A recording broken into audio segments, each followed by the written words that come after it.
Baik. Shalom, salam sejahtera. Saya Edi Deda atau akrab disapa dengan Kak Edi.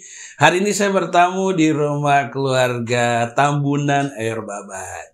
Di rumah Bapak Wilmore Tambunan dan Ibu Oktaviani Ayurbabat, atau saya biasa akrab sapa dengan Bang Wilmore dan Kak Vivi. Nah, biasanya saya tidak seformal ini ya. Tapi kali ini saya datang hanya untuk bertanya-tanya Bang. Karena memang saya tertarik karena pertama kali saya datang ke perkumpulan PPAYB itu hari Sabat kemarin. And it was a great experience. Impresinya bagus, terima kasih banyak. Sambutannya luar biasa. Saya tidak punya ekspektasi Bang ya pada saat masuk. Tapi mungkin karena saya masuk ke jemaat itu, saya melihat familiar faces, orang yang saya kenal. Saya kenal Abang sejak awal tahun 2000, Kak Vivi bahkan jauh sebelumnya.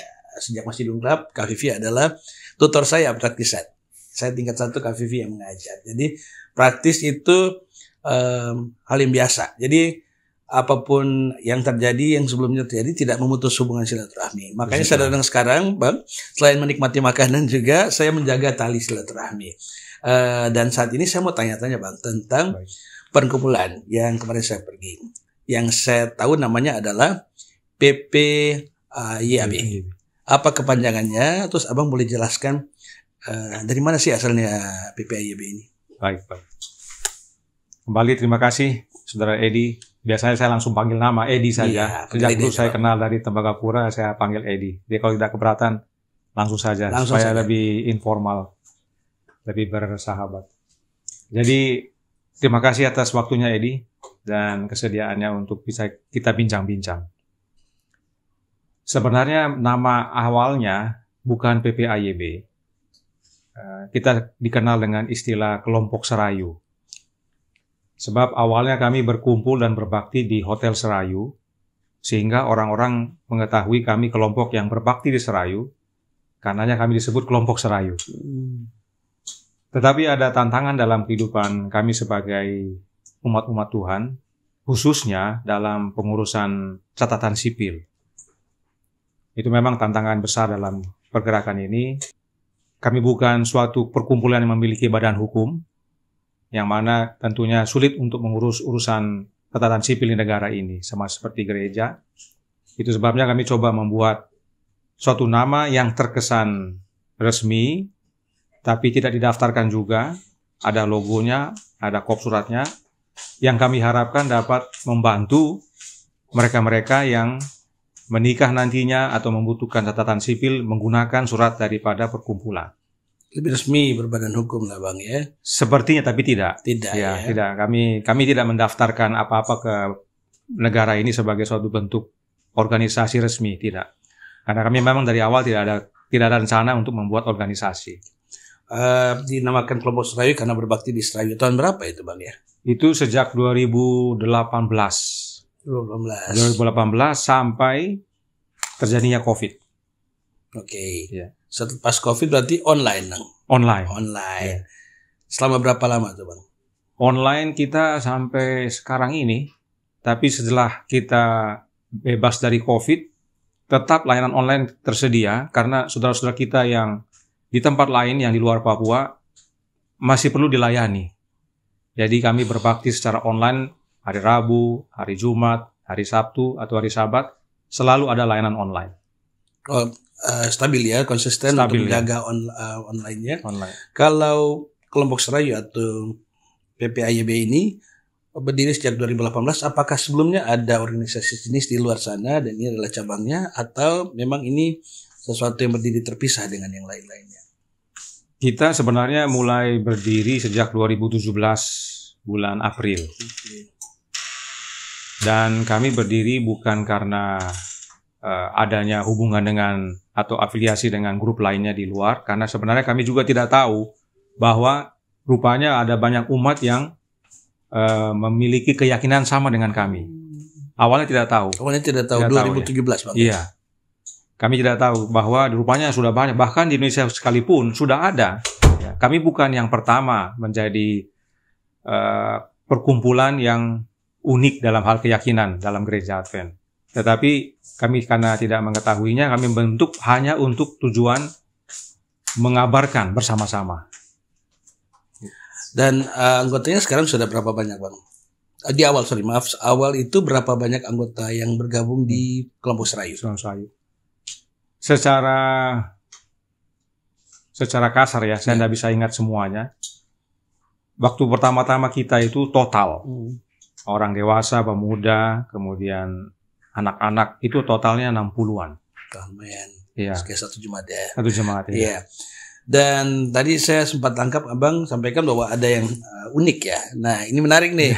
Karena saya tuh banyak mendengar hal-hal yang macam-macam lah namanya orang bicara ya. Iya. Nah, orang bilang A, orang bilang B, orang bilang C. Nah, kali ini saya bertanya secara langsung. Biasanya saya datang saya tidak bertanya. Iya. Tapi kali ini kayaknya ada baiknya kita bertanya karena bisa jadi orang salah kaprah. Iya. Jadi malah miskonsepsi. Suatu hal yang bagus. Tapi kalau tidak dimengerti akan dibenci tanpa alasan. Iya. Mungkin ada baiknya kita mengetahui, siapa tahu nanti jadi sayang. Iya. Kita Bang, silakan Bang. Apa yang unik dari PPAYB? Ya, kami ini kelompok yang bukan sengaja terbentuk, tetapi dari awalnya merupakan suatu pimpinan roh bagi kami, khususnya saya. Saya percaya Tuhan pimpin dalam hari ini. Sebab ada seorang ibu yang menjadi sahabat kami pada waktu saya berkuliah di Ayas. Suaminya dosen kami. Saya waktu itu ambil MBA di Ayas, jadi dia guru saya. Istrinya sangat bersahabat dengan orang Indonesia. Di mana saja orang Indonesia punya acara, dia pasti ada di sana. Jadi kami dekat, dan saya pernah menjadi tutor juga bagi anaknya. Anaknya homeschooling, karena di sana belum ada sekolah internasional di sekitar Ayas. Jadi saya sempat mengajar anaknya. Jadi kami cukup dekat dan pada tahun 2016, sekitar bulan Juni, saya kembali dari Amerika saat itu. Dia hubungi bahwa dia bilang, saya perhatikan kamu punya postingan di Facebook itu berbeda dari orang-orang yang saya kenal.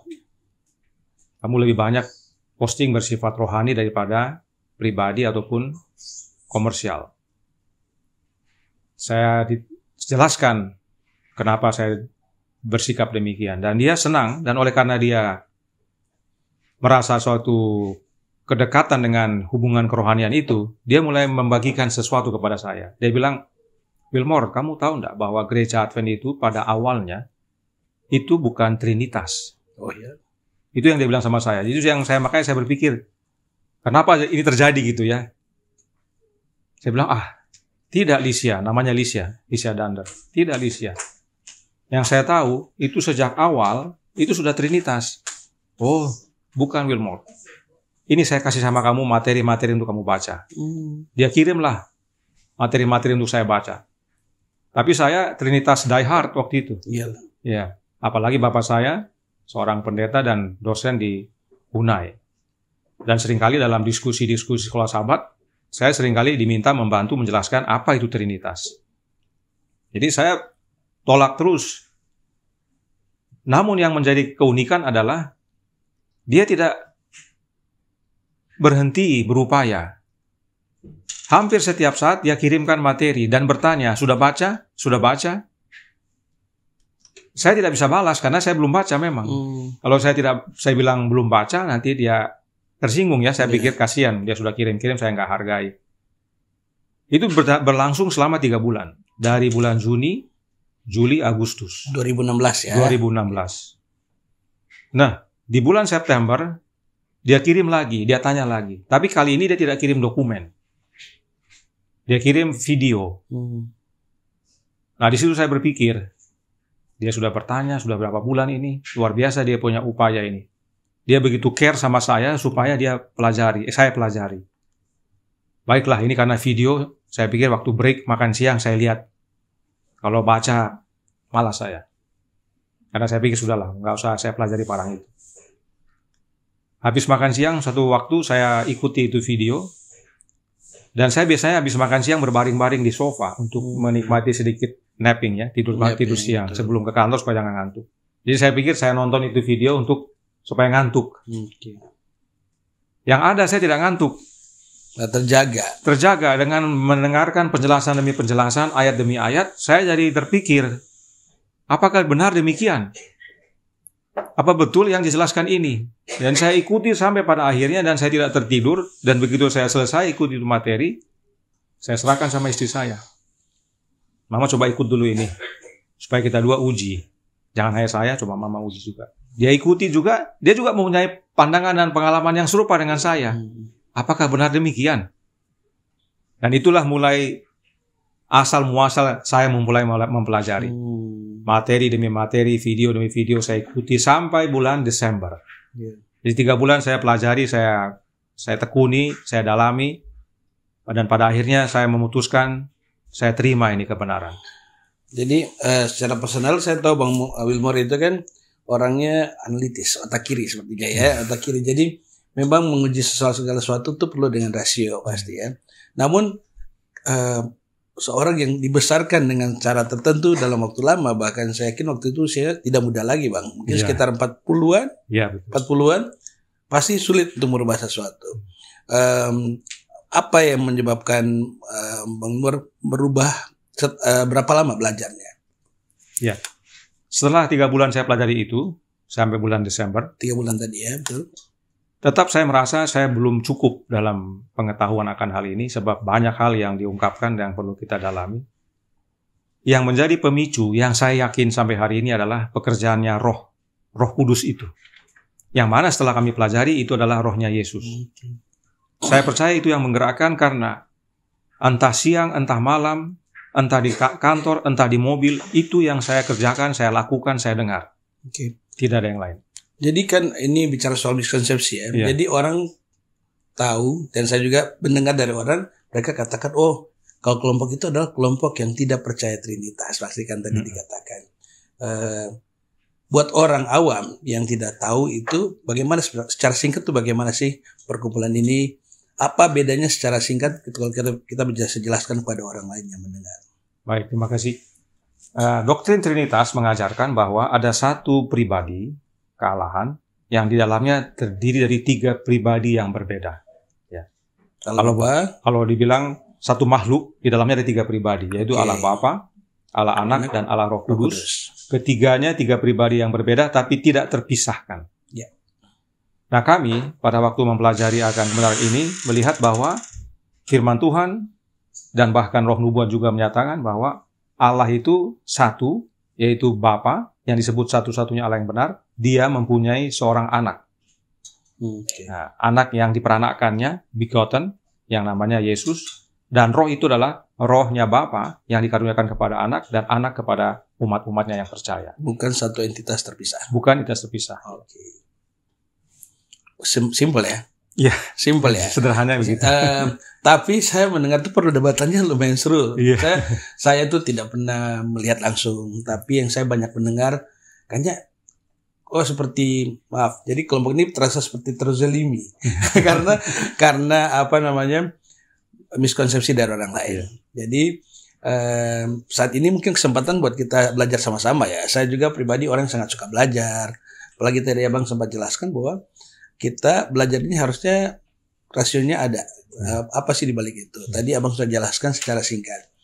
Nah, pada saat Abang belajar itu, apakah Abang menggunakan roh nubuatan juga sama seperti yang umat GMHK? Iya. Sama ya? Sama. Jadi sama praktikal ya? Bukan sumber lain? Bukan sumber lain. Kami fokus kepada Alkitab dan Roh Nubuat. Bahkan tulisan Roh Nubuat yang sebelumnya saya belum pernah baca. Ya, karena saya tahu Abang ini dari zaman tahun 2000 itu sudah banyak buku Roh Nubuat yang Abang kuasai. Jadi kalau namanya, itu yang saya bilang, jadi kalau orang bilang, wah Bang Wilmore aja bisa, apakah Anda terlalu banyak belajar ya? Tidak juga. Tapi berarti ada sesuatu yang benar-benar menggerakkan hati. Menggerakkan hati. Dan itu apa yang orang bilangnya, Tuhan bekerja dengan cara misterius, kita tidak tahu. Dan saya berupaya untuk menghargai setiap pandangan yang berbeda apapun, dan kesempatan saat ini juga buat yang menyaksikan untuk coba cari tahu. Misalnya kalau miskonsepsi tanya deh langsung, gitu kan? Nah, ada juga yang bilang begini Bang, kalau kesana kamu dihipnotis. Kalau saya pribadi Bang, kayaknya dihipnotis Oma punya kue pihak kayaknya. Tapi kalau Abang, apakah benar bahwa kita datang seperti dihipnotis? Bagaimana Abang menanggapi gunjingan orang di luar sana? Baik, terima kasih. Memang saya pernah dengar juga itu. statement demikian. Sebenarnya bukan hipnotis, tapi cara bagaimana kami mengajarkan atau menguraikan. Kita mengikuti pedoman yang Alkitab dan juga Roh Nubuat nyatakan untuk belajar. Alkitab kan menyatakan a little here, a little there, ya. Sedikit sini, sedikit sana. Lalu Alkitab itu menjelaskan dirinya sendiri, ayat menjelaskan ayat. Demikian juga Roh Nubuat, Saudara Edi. Banyak orang tidak memahami bahwa belajar Roh Nubuat sama dengan belajar Alkitab. Bahwa kutipan menjelaskan kutipan. Tidak boleh sepotong-sepotong aja, Bang, sebenarnya. Tidak bisa. Nah, ada yang kita tidak mengerti satu kutipan, itu ada dijelaskan di kutipan lain. Cross reference. Cross reference. Bisa dalam buku yang sama, bisa di buku yang lain. Ya, benar. Nah, itu dia. Dan itulah yang kami temukan, dan pada waktu kami menjelaskan, jika orang mengikutinya, dengan sendirinya dia terkesan terhipnotis karena dia menikmati.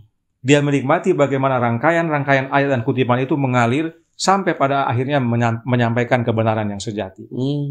Itulah sebabnya mereka bilang dihipnotis. Padahal sebenarnya bukan. Bukan, ya. Jadi memang benar kalau menjelaskan secara terstruktur, ya, itu orang yang memahami logika atau reasoning pasti akan tahu bahwa konsepnya dijelaskan dengan benar. Dan kita pengen bahwa kita ikut sesuatu ajaran, kita ikut bukan karena orang tua atau kita ikut karena orang lain bilang, tapi kita benar-benar mengerti apa yang kita ikuti. Misalnya nih, saya bertemu teman, buat yang menyaksikan mungkin teman GMHK. Coba kamu jelaskan apa itu Trinitas. Mungkin tidak mengerti. Jadi mungkin buat saya sih, buat saya pribadi ini refreshing karena kita kadang-kadang terlena dengan satu yang kita pelajari, kita malah tidak memahami sesuatu yang baru di comfort zone. Dan keluar dari comfort zone itu seperti suatu hal yang menakutkan. Nah, mungkin perasaan Abang pada saat memberikan penjelasan dan diikuti oleh beberapa orang itu, apakah mereka merasakan yang sama juga? Keluar dari comfort zone, meninggalkan jemaatnya. Bahkan saya dengar ada yang sempat diadili jemaat. Maaf ya buat yang menyaksikan, tapi memang itu kenyataannya. Jadi bahwa di jemaat itu dipanggil dan dikeluarkan, didisiplin. Tidak boleh ambil bagian. Maka saya tidak tahu. Kalau datang ke gereja sebenarnya boleh, tapi tidak boleh ambil bagian berarti. Apapun keputusannya itu adalah ada pihak-pihak yang memutuskan. Tapi kan sekarang ini saya mau bertanya kepada Abang, waktu mengikuti PPIAB ini, mereka pertama kali datang apakah benar-benar reasoning kah atau karena emosional, sakit hati bisa jadi sama orang di dalam. Kadang-kadang kan kita pindah tuh karena sakit hati ya. Saya malas. Orang ini selalu ngomongin saya di dalam gereja. Saya pindah aja lah, saya mau cari tempat yang kecil di mana mungkin saya bisa lebih bersinar. Apakah seperti itu? Mungkin Abang bisa jelaskan kepada kita. Baik, ya. Pertanyaan saya banyak sekali. Tidak apa-apa. Senang sekali mendengarnya. Jadi begini, Edi. Pada umumnya, mereka-mereka yang belajar di awal, itu menghargai bagaimana kami menguraikannya, namun tetap terjadi pergumulan dalam hidup mereka. Sebab tadi, comfort zone tadi itu ya. Apakah benar demikian? Kita juga awalnya demikian, saya dengan istri. Tetapi oleh karena kebenaran itu dinyatakan dengan jelas dan teristimewa, sebagaimana Roh Nubuat katakan, Roh itu menuntun. Jadi kita tidak bisa menyatakan bahwa saya terima ini karena hikmat saya, karena pengetahuan saya, karena pengalaman saya, semata-mata. Tidak bisa. Itu harus merupakan pimpinan Roh. Jadi apa yang kita tahu, Roh tuntun, terus demikian sampai pada akhirnya kita menerima dengan seutuhnya. Jadi saudara-saudara kita dalam kelompok PPIAB itu alami yang demikian. Mereka juga tidak merasa bahwa kami dihipnotis atau tidak diberikan kesempatan untuk reasoning atau bertanya. Tidak, semua mengikutinya. Dan bahkan pada waktu mereka ikuti dari awal hingga akhir, kebanyakan tidak bertanya karena sudah jelas di sana. Tidak perlu tanyakan lagi. Dan itu sebabnya kami juga rindu saudara-saudara kami dari Gereja Advent yang masih percaya Trinitas, seperti dari saudara Edi sampaikan, pahami apa yang saudara yakini. Kami di dalam sudah saya sampaikan, kita menyebut diri anti-Trinitas atau non-Trinitas, mengerti nggak apa itu Trinitas? Kita harus mengerti apa yang kita tolak. Masa kita tolak kita tidak mengerti? Kamu kenapa tidak percaya Trinitas? Tidak tahu, saya tidak mau aja. Tidak wajar seperti itu. Kita mesti mengerti apa yang kita tolak. Jadi oleh karena itu di kelompok kami wajib memahami apa itu Trinitas, wajib memahami apa itu non-Trinitas. Nah, saudara-saudara kita di gereja Advent, dia harus tahu, karena kalau saya tanya 5 orang, jawabnya pasti 5. 5 hal yang berbeda. Karena tidak dimengerti. Itu sebabnya mulai akhir-akhir ini gereja Advent membuat program-program seminar ya untuk memberikan pengetahuan tentang Trinitas kepada umat. Namun oleh karena pemahaman dasarnya tidak dimiliki dari awal, banyak juga masih belum mengerti sampai sekarang. Jadi kami semua dalam perkumpulan ini tidak ada bergabung dalam pergerakan ini oleh karena sakit hati. Tidak ada. Meskipun kami sempat boleh dibilang diperlakukan tidak sewajarnya dalam gereja, kami tidak pernah rindu untuk keluar. Kami juga waktu di gereja sebelumnya di Bintuka, tidak ada niat saya untuk keluar dari Bintuka. Bahkan saya sempat berdiskusi sama pendeta jemaat saat itu, bagaimana kita diskusikan materi ini, karena tujuan saya supaya ada pembaharuan dalam arti kerohanian.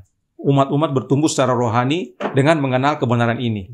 Tidak perlu kita kabarkan ke dunia, tapi kita dalam jemaat bertumbuh bersama. Sempat saya tawarkan begitu, karena kita tidak ada niat, ada kebenaran baru, kita keluar yuk. Tidak ada. Jadi sama sekali tidak ada hubungan dengan sakit hati atau tersinggung atau ada pengalaman buruk dalam gereja sehingga kami atau apapun yang lain berkumpul di sini, tidak ada. Semata-mata karena Roh pimpin dan melihat kebenaran yang diuraikan. Iya, saya juga melihatnya dalam pengalaman keseharian dan juga pada tahun baru saya lihat anggota jemaat dari Bintuka masih datang ke sini, kita makan sama-sama, kita Evan, berarti sebenarnya tidak ada unsur sakit hati di dalamnya. Mungkin ada yang menganggap demikian, ya kita pahami saja, masing-masing punya persepsi berbeda. Jadi kita, saya yakin sudah berdamai dengan keadaan masing-masing. Dan puji Tuhan, saya kemarin bertanya kepada 2 orang anggota PP AYB, bertanya kepada 2 orang anggota PP AYB, dan mereka menjelaskan dengan baik. Saya bilang, wah, berarti saya sengaja sambil makan. Nanya, menurut kamu apa sih? Saya biasalah bang, tanya-tanya tuh, perasaan mereka ini kalau sebelumnya tidak bisa seperti begini, kenapa kali ini menjelaskannya secara logika gitu. Dan saya pada saat mereka jelaskan, mereka bilang, ayo kak, coba jalan ke perkumpulan. Menurut saya, it's only fair kalau kita melihat sesuatu dan kita datang melihat secara langsung, daripada mendengar dari orang lain, karena masing-masing punya persepsi, bang ya bang. Betul. Kalau orang lihat gajah, orang buta pegang barang tertentu, orang yang buta yang lainnya pegang barang lain, anggap bahwa gajah tuh ekornya panjang gitu. Jadi kalau kita datang, kita punya gambaran yang lebih menyeluruh. Betul. Bukan mau mengajak sama-sama, tidak, tapi sebaiknya datang untuk memahami lebih baik lagi, memahami lebih baik. Nah, selanjutnya bang, sejauh ini dari 2017 sampai sekarang, bolehkah abang jelaskan secara singkat progres di Timika sendiri bagaimana? Saya sempat pantau-pantau juga ada yang namanya Bible Camp, itu seperti apa? Dan pernah juga kita kedatangan pendeta dari luar Papua, dari luar negeri bahkan. Mungkin abang bisa jelaskan. Baik, terima kasih Edi. Ini menarik karena perkembangan umat-umat Tuhan dari dahulu, sejak zaman jemaat mula-mula sampai sekarang, serupa. Edi, serupanya apa? Pada awal itu bersatu, bersemangat, bekerja. Tapi sebagaimana waktu berjalan, jemaat mula-mula juga akhirnya pecah. Jemaat mula-mula juga akhirnya melempem. Hal yang serupa kami alami juga. Bahwa di awal ini kita memang suatu pergerakan dan perkumpulan yang luar biasa. Tapi kalau begitu ada tantangan-tantangan terjadi, beberapa ada yang undur juga. Ada yang undur. Itu kita tidak bisa pungkiri. Di dalam gereja, dalam pergerakan manapun pasti terjadi. Kenyataan hidup lah ya. Iya, kenyataan hidup. Jadi perlu kami membuat suatu kegiatan-kegiatan untuk terus menguatkan dan mempersatukan, dan salah satunya Bible Camp. Dengan adanya Bible Camp ini kita dapat suasana baru. Dan kenapa kami selalu mengundang dari luar negeri? Karena pertama, mereka yang pertama yang saya ikuti dalam pelajarannya. Jadi kita sudah saling mengenal. Yang kedua, informasi dari mereka tentunya akan lebih daripada kami di sini. Mungkin mereka dengar ada perkembangan apa atau ada pendalaman apa lagi sehingga bisa menjadi pembaruan bagi kami. Dan yang ketiga, mengeratkan hubungan. Kita sama masing-masing makin bersatu dalam satu pergerakan yang sama meskipun berbeda negara. Kalau boleh disampaikan nama hamba-hamba Tuhan yang datang untuk melayani di Bible Camp itu siapa boleh. saja? Ya, yang pertama-tama melayani kami dulu beberapa kali datang adalah Saudara Nader Mansur, aslinya orang Mesir, tapi menjadi warga negara Australia, tinggal di Australia. Yang kedua adalah Saudara Imad Aude, dia orang Lebanon, tapi sudah jadi warga negara Australia. Mereka dua inilah yang merupakan guru saya di awal, kalau boleh dibilang. Saya banyak belajar dari mereka. Video pertama yang saya ikuti itu videonya Nader Mansur. Dari dia. Dari sejak itu saya ikuti materi-materinya, saya pelajari, saya konsultasi dia. Itu sebabnya kami undang dia pertama-tama ke tempat ini. Kemudian sesudah itu kami mengenal kakak beradik. Kalau mereka bukan pendeta. Mereka dua ini bukan pendeta. Mereka seperti kita, bukan sekolah teologi, tapi belajar. Kalau yang dua lagi ini pendeta, dua-duanya, yaitu pendeta Perry Elwin, pendeta Javed Elwin. Orang tuanya, bapaknya bahkan adalah ketua conference di sana. Pendeta juga. Ketua conference. Ketua conference.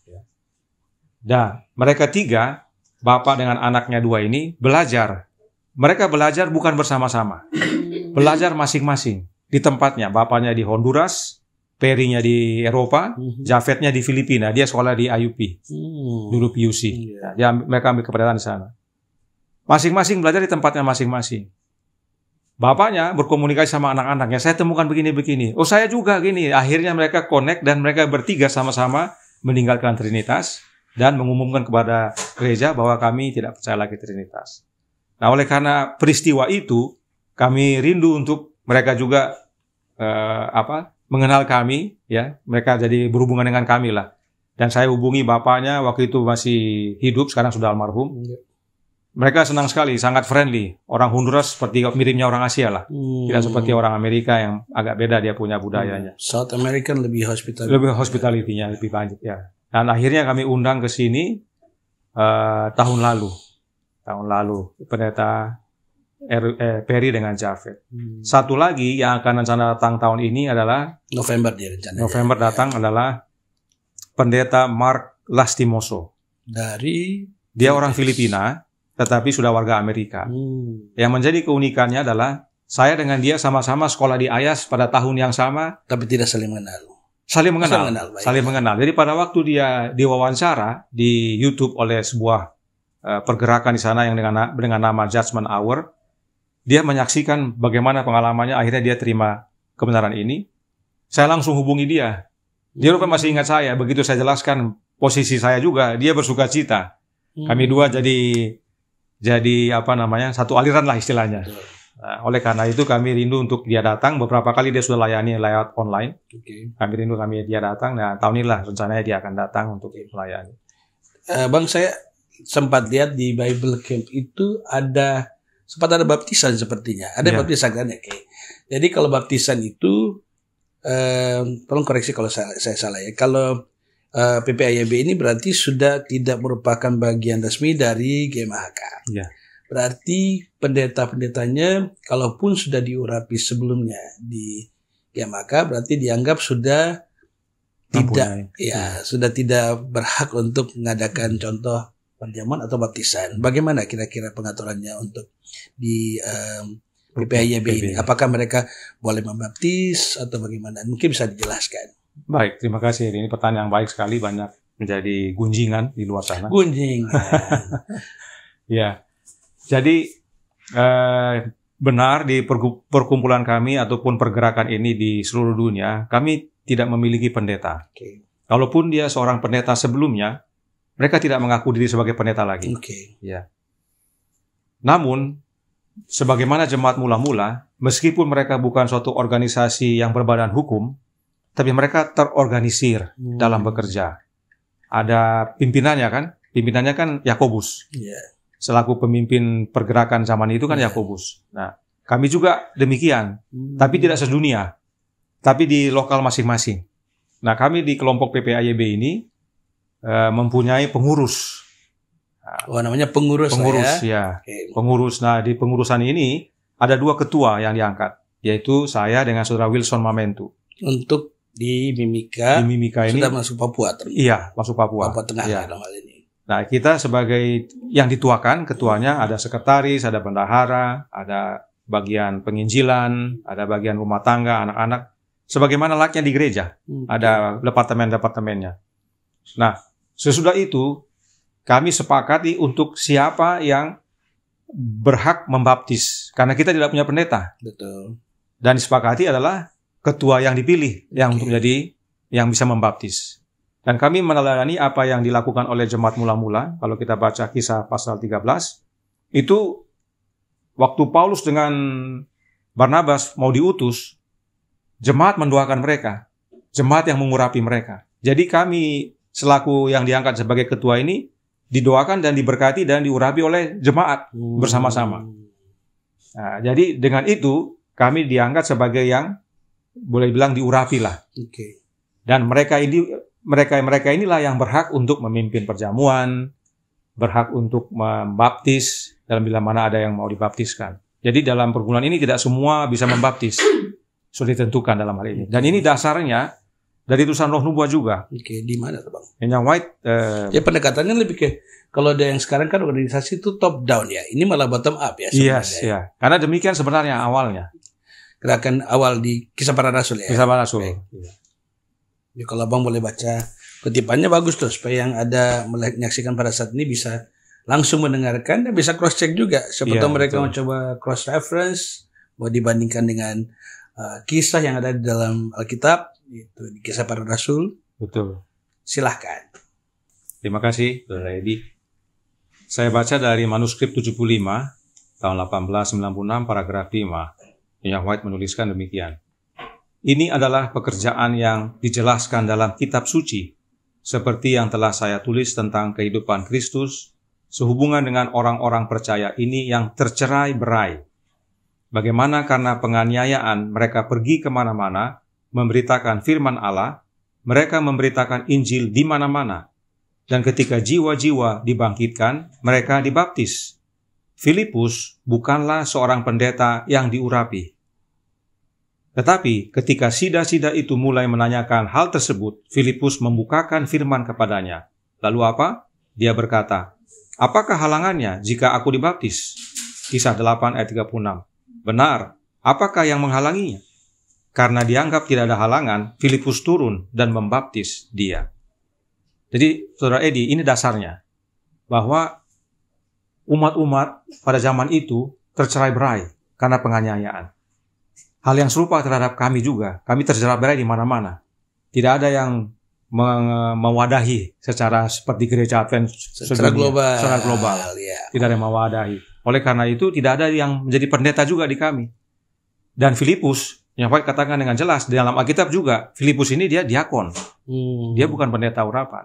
Tapi pada waktu itu, kebutuhan adalah dibaptis. Dia tidak tunggu bilang sama saudara sida-sida, sebentar ya, saya hubungi Petrus dulu. Dia pendeta kami. Iya, pendeta pamong kami. Iya, Pak. Dia tidak bilang begitu. Ya, jadi dia baptiskan saat itu. Kan Roh Kudus bekerja saat itu.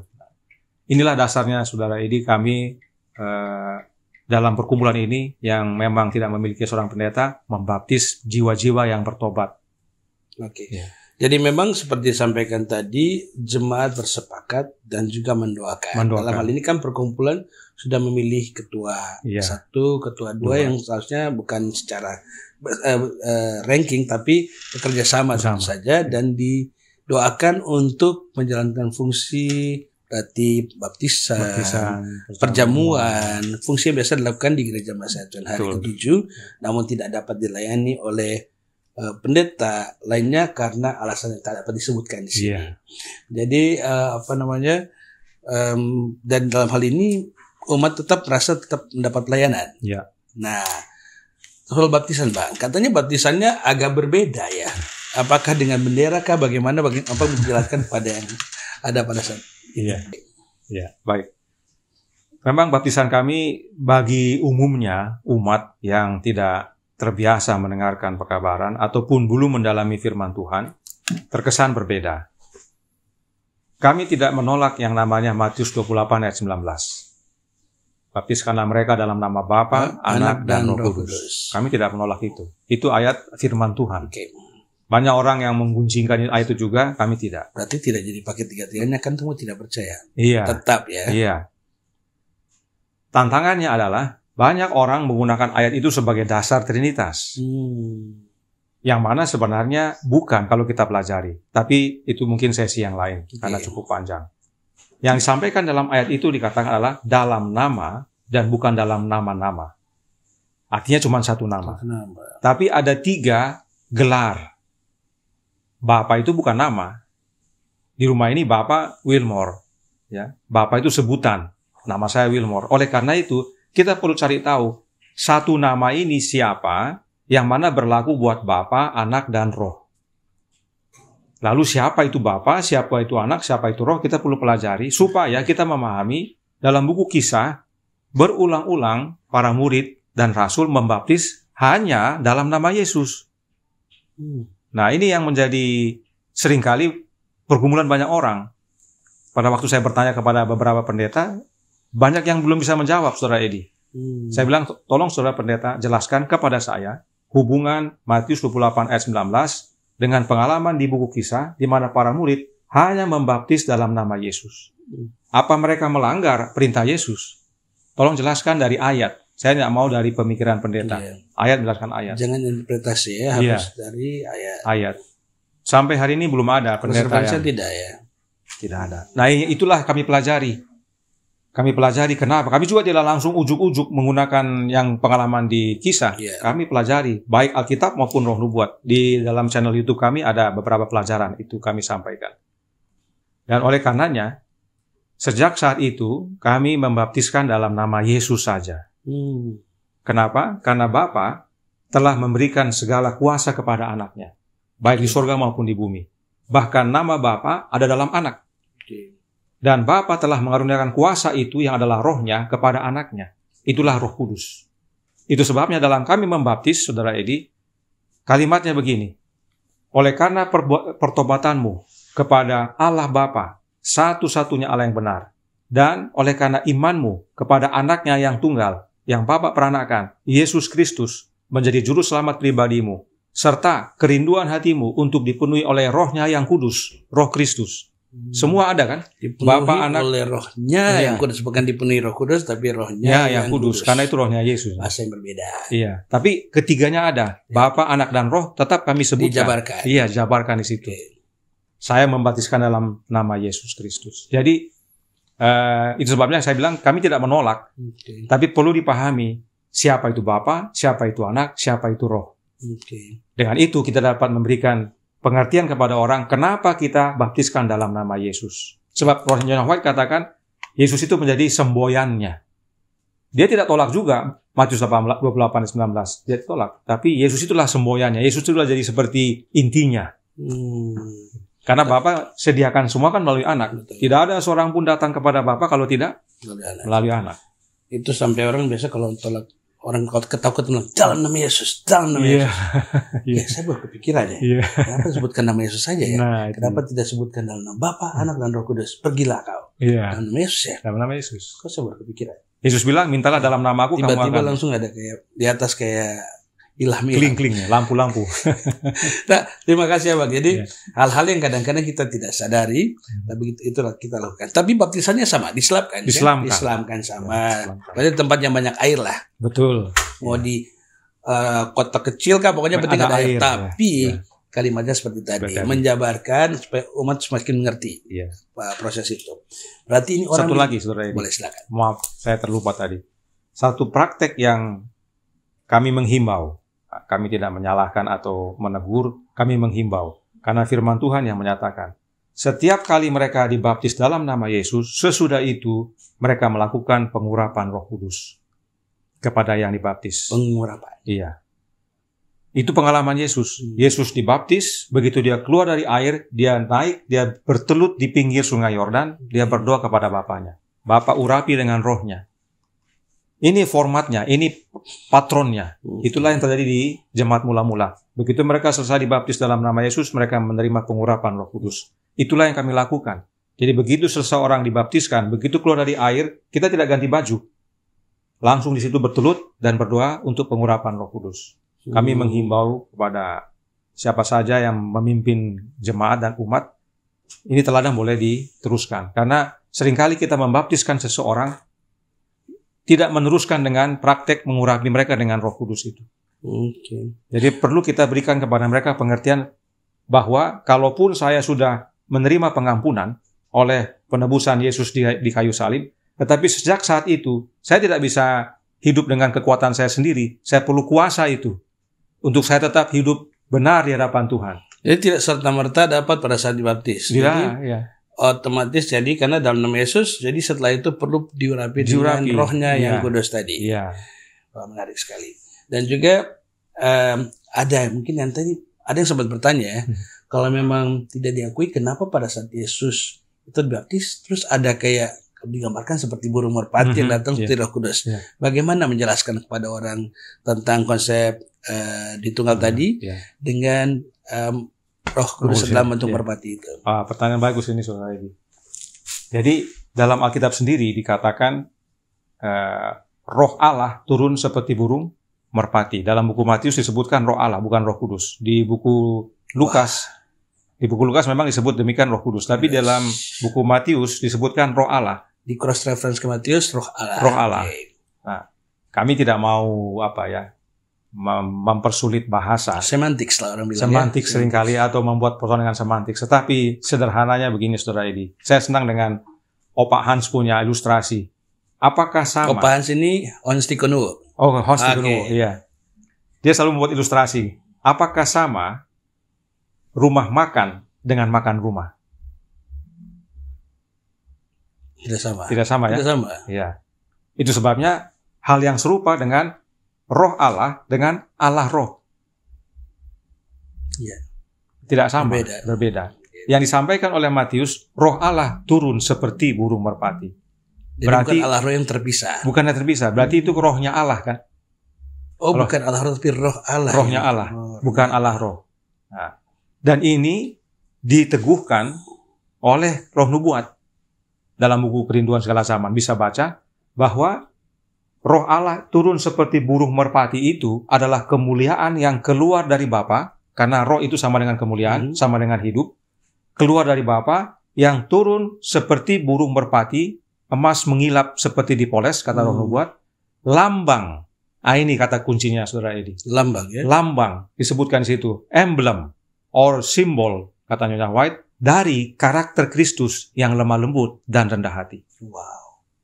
Menarik sekali. Jadi selama ini kita tuh take it for granted. Mungkin karena dari kecil tuh kita diajari bahwa itu Roh Kudus yang datang tanpa kita baca lagi, ternyata itu adalah rohnya Allah yang turun.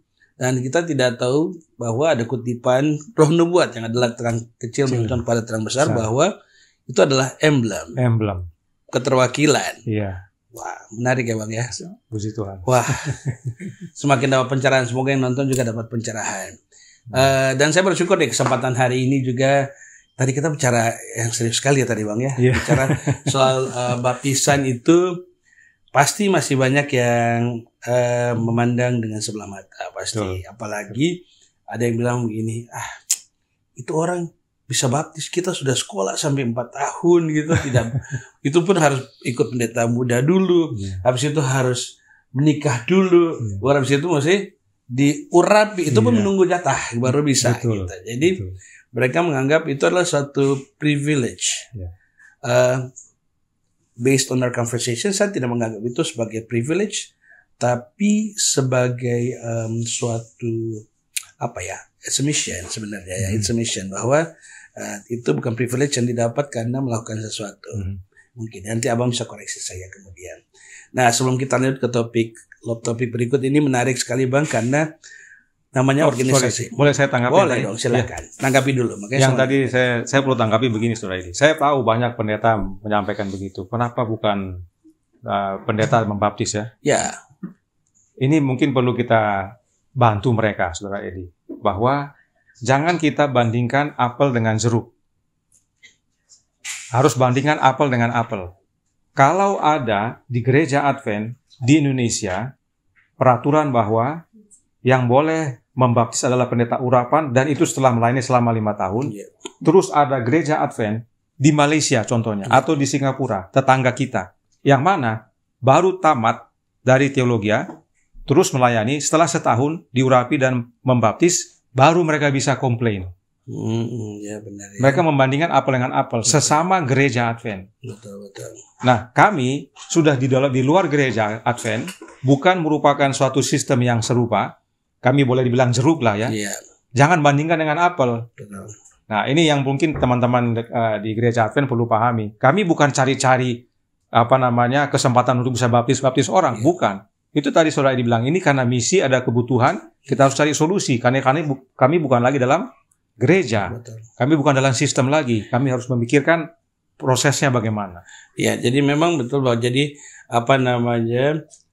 kalau ada organisasi itu ada status resminya, tapi maaf kata kalau status resmi di kertas itu belum tentu menjamin keselamatan kita. Betul Amin sekali. ya. Jadi memang keselamatan itu dari pribadi masing-masing dan juga hubungan kita pribadi dengan Tuhan. Amin. Jadi itu adalah bentuk kita nyatakan yang secara manusia membuat kita lebih lega, tapi belum tentu itu menjamin keselamatan kita masing-masing. Itu yang saya tangkap ya, Bang. Jadi Abang sudah menjelaskan dengan sangat baik tadi tentang baptisan dan juga kenapa tidak bisa dibandingkan. Apple to apple dengan oranges yang dibanding-bandingkan. Oke.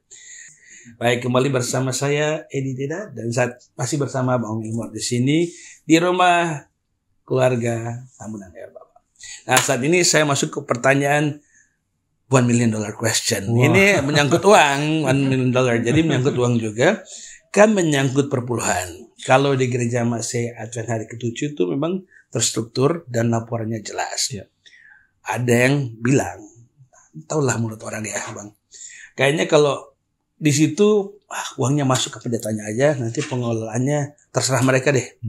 Nah, kesempatan nih Bang, kita harus berikan klarifikasi terhadap miskonsepsi tersebut. Silakan Bang. Baik, terima kasih Saudara Edi. Ini perbincangan yang memang cukup hangat di mana-mana, bahkan di kalangan kami juga. Saya cerita ya, boleh agak panjang sedikit? Boleh, tidak masalah. Jadi pada waktu kami sudah dikeluarkan dari gereja sekalipun, kami masih menyerahkan perpuluhan kami ke gereja. Ya, saya sekeluarga menyerahkan perpuluhan saya ke Jemaat Bintuka. Menitipkan. Kami taruh dalam amplop, kami titipkan ke sana. Itu tahun 2017? Iya, 2017. Namun sampai beberapa waktu, sepertinya dari gelagatnya kurang berkenan. Kami tidak mengerti kenapa. Kurang berkenan dalam hal uangnya yang tidak berkenan, tidak digunakan atau bagaimana? Tidak mengerti juga, kami tidak mengerti. Tapi gelagat mereka tidak berkenan karena pendeta melawat ke rumah kami menyampaikan kalau mau menyerahkan perpuluhan, serahkan lewat pendeta, nanti pendeta datang melawat. Jadi tapi tidak pernah datang melawat. Lalu bagaimana kami caranya menyerahkan? Pakai messenger dong ya. Pakai messenger. Ya. Beberapa kali kami titip lewat messenger. Ya. Waktu itu Saudara Ben. Karena Saudara Ben waktu itu masih diterima. Sebelum pada akhirnya dia juga ditolak juga. Tapi begitu dia ditolak juga pada akhirnya, kami tidak tahu lagi nitip lewat siapa. Pendeta tidak datang untuk melawat, untuk mengambil perpuluhan. Kami akhirnya alihkan ke pendeta jemaat di SP3. Jadi Abang beri kesempatan, Abang dan keluarga itu beri kesempatan berapa lama Bang? Kalau boleh tahu berapa bulan? Itu hampir setahun lah, hampir setahun. Wow. Ya. Jadi Abang manusia super. Kalau saya langsung sekali penolakan saya pindah. Tapi yang itu adalah suatu pergumulan pribadi Bang ya, karena itu pasti melawan ego. Pasti harus diperangi ya egonya. Setahun lumayan lama Bang. Setahun. Setelah itu ke setahun itu SP13 dengan SP3. Semua dua-duanya. Kalau di SP13 cuma beberapa bulan karena tidak ada yang ambil lagi atau yang antar. Akhirnya kami serahkan ke SP3 karena pendetanya berkenan bertemu kami. Baiklah. Tapi tidak dihipnotis kan? Tidak dihipnotis. Baiklah. Jadi kami serahkan lewat SP3. Namun setelah berapa saat juga, kami juga tidak mengerti, kami tidak mau tanya. Mereka juga tidak berkenan untuk terima. Ada pesan sponsor. Ada pesan sponsor mungkin. Nah, oleh karena situasi itu kami di kelompok belajar. Kami pelajari Alkitab dan pelajari Roh Nubuat. Bisa tanya kepada para anggota dan beberapa kali kami sudah sampaikan dalam bentuk seminar, bagaimana pentingnya untuk tetap menyerahkan perpuluhan dan persembahan. Karena entah kita tergabung dalam sebuah organisasi atau tidak, itu adalah perintah Tuhan kepada kita atas berkat-berkat yang Dia karuniakan kepada kita. Itu tanda bahwa kita miliknya. Apa yang Dia kasih itu masih milik Dia. Dan pada waktu kami pelajari, kami tetap mengumpulkan perpuluhan, tetapi dalam prosesnya harus sesuai peruntukannya. Nah, perpuluhan tidak bisa untuk membangun. Tidak bisa untuk kebutuhan-keperluan jemaat. Seperti contohnya sewa gedung, bayar listrik, sewa bangku, tidak bisa. Practically sama dengan yang ada di praktek di dalam gereja. Gereja Masyarakat sama memang. Sama, tapi di pos yang berbeda. Di luar, outer post. Oke, tapi prakteknya sama. Sama. Berarti ada persambahan terpadu juga? Terpadu ada. Terpadu. Dan terpadu kami tetap menghimbau untuk menggunakan aplikasi yang serupa, yaitu second tithe. Jadi kalau bisa 10% juga di kelompok kami ini. Nah, oleh karena kami tidak punya hamba Tuhan, jadi di dalam Roh Nubuat dikatakan perpuluhan itu hanya untuk hamba Tuhan atau pekerja Injil. Yang mana memang murni hidupnya melayani. Di kami tidak ada. Saya tidak menganggap saya sebagai pekerja Injil. Saya karyawan. Betul. Nah, oleh karena itu kami dalam kelompok, Ketua Wilson juga adalah karyawan. Betul. Dalam kelompok kami sepakat bahwa perpuluhan kita salurkan kepada yang murni pekerja Injil. Diselidiki di Indonesia tidak ada, yang ada di luar negeri. Itu sebabnya kami kirimkan kepada Saudara Nader, Imar, Peri, Jafet dengan Mark ini. 5 orang ini kami kirimkan perpuluhan kami kepada mereka. Ya, setiap murni ya perpuluhan, tithe semuanya menuju ke mereka. Yang digunakan untuk pelayanan mereka. Itu sebabnya juga mereka datang kemari mempunyai panggilan juga, karena mereka tahu kelompok di Indonesia ini menopang pelayanan mereka di sana. Oleh karena itu setiap tahun mereka rindu untuk datang untuk melayani kita juga. Nah, berarti praktis yang digunakan di jemaat adalah persembahan terpadu dong. Persembahan terpadu. Yang tidak harus dinaikkan ke level di atasnya, tapi digunakan murni untuk pelayanan di gereja. Makanya ada sahabat sore itu ada pelayanan bagi-bagi kue dari situ. Persembahan terpadu. Make sense ya. Meskipun kami sudah mengumumkan kepada banyak orang bahwa mekanisme perpuluhan di kelompok inilah demikian, tetap masih ada yang mau mengirimkan perpuluhan untuk saya. Karena mungkin bersyukur dilayani. Entah lewat media online, entah lewat Zoom, entah saya kunjungi, tetap ada yang memberikan. Tapi saya sampaikan, saya tidak bisa terima. Karena saya bukan pekerja Injil, saya bukan diangkat sebagai pendeta khusus. Saya masih pekerja. Mereka agak kecewa. Nah, kami pelajari lagi ini mengenai perpuluhan ini. Karena salah satu yang mengirimkan adalah dari luar negeri. Yang dari Honduras ini mengirimkan. Karena mereka merasa diberkati dengan pelayanan itu. Atau tidak, mereka punya usaha seperti home care begitu, rumah pemulihan. Mereka dapat penghasilan. Perpuluhannya itu mereka kirimkan kepada yang membutuhkan. Dalam hal ini mereka lihat kami juga butuh. Jadi mereka kirim perpuluhannya untuk saya. Nah, karena situasi ini kami pelajari lagi. Kami pelajari bahwa Roh Nubuat katakan perpuluhan itu bisa untuk pekerjaan penginjilan. Jadi bukan hanya kepada pribadi, tapi bisa digunakan untuk pekerjaan penginjilan. Oleh karena itu saya sampaikan kepada bendahara jemaat, perpuluhan yang dikirimkan untuk saya ditampung di kelompok dalam rekening untuk kegiatan seperti Bible Camp.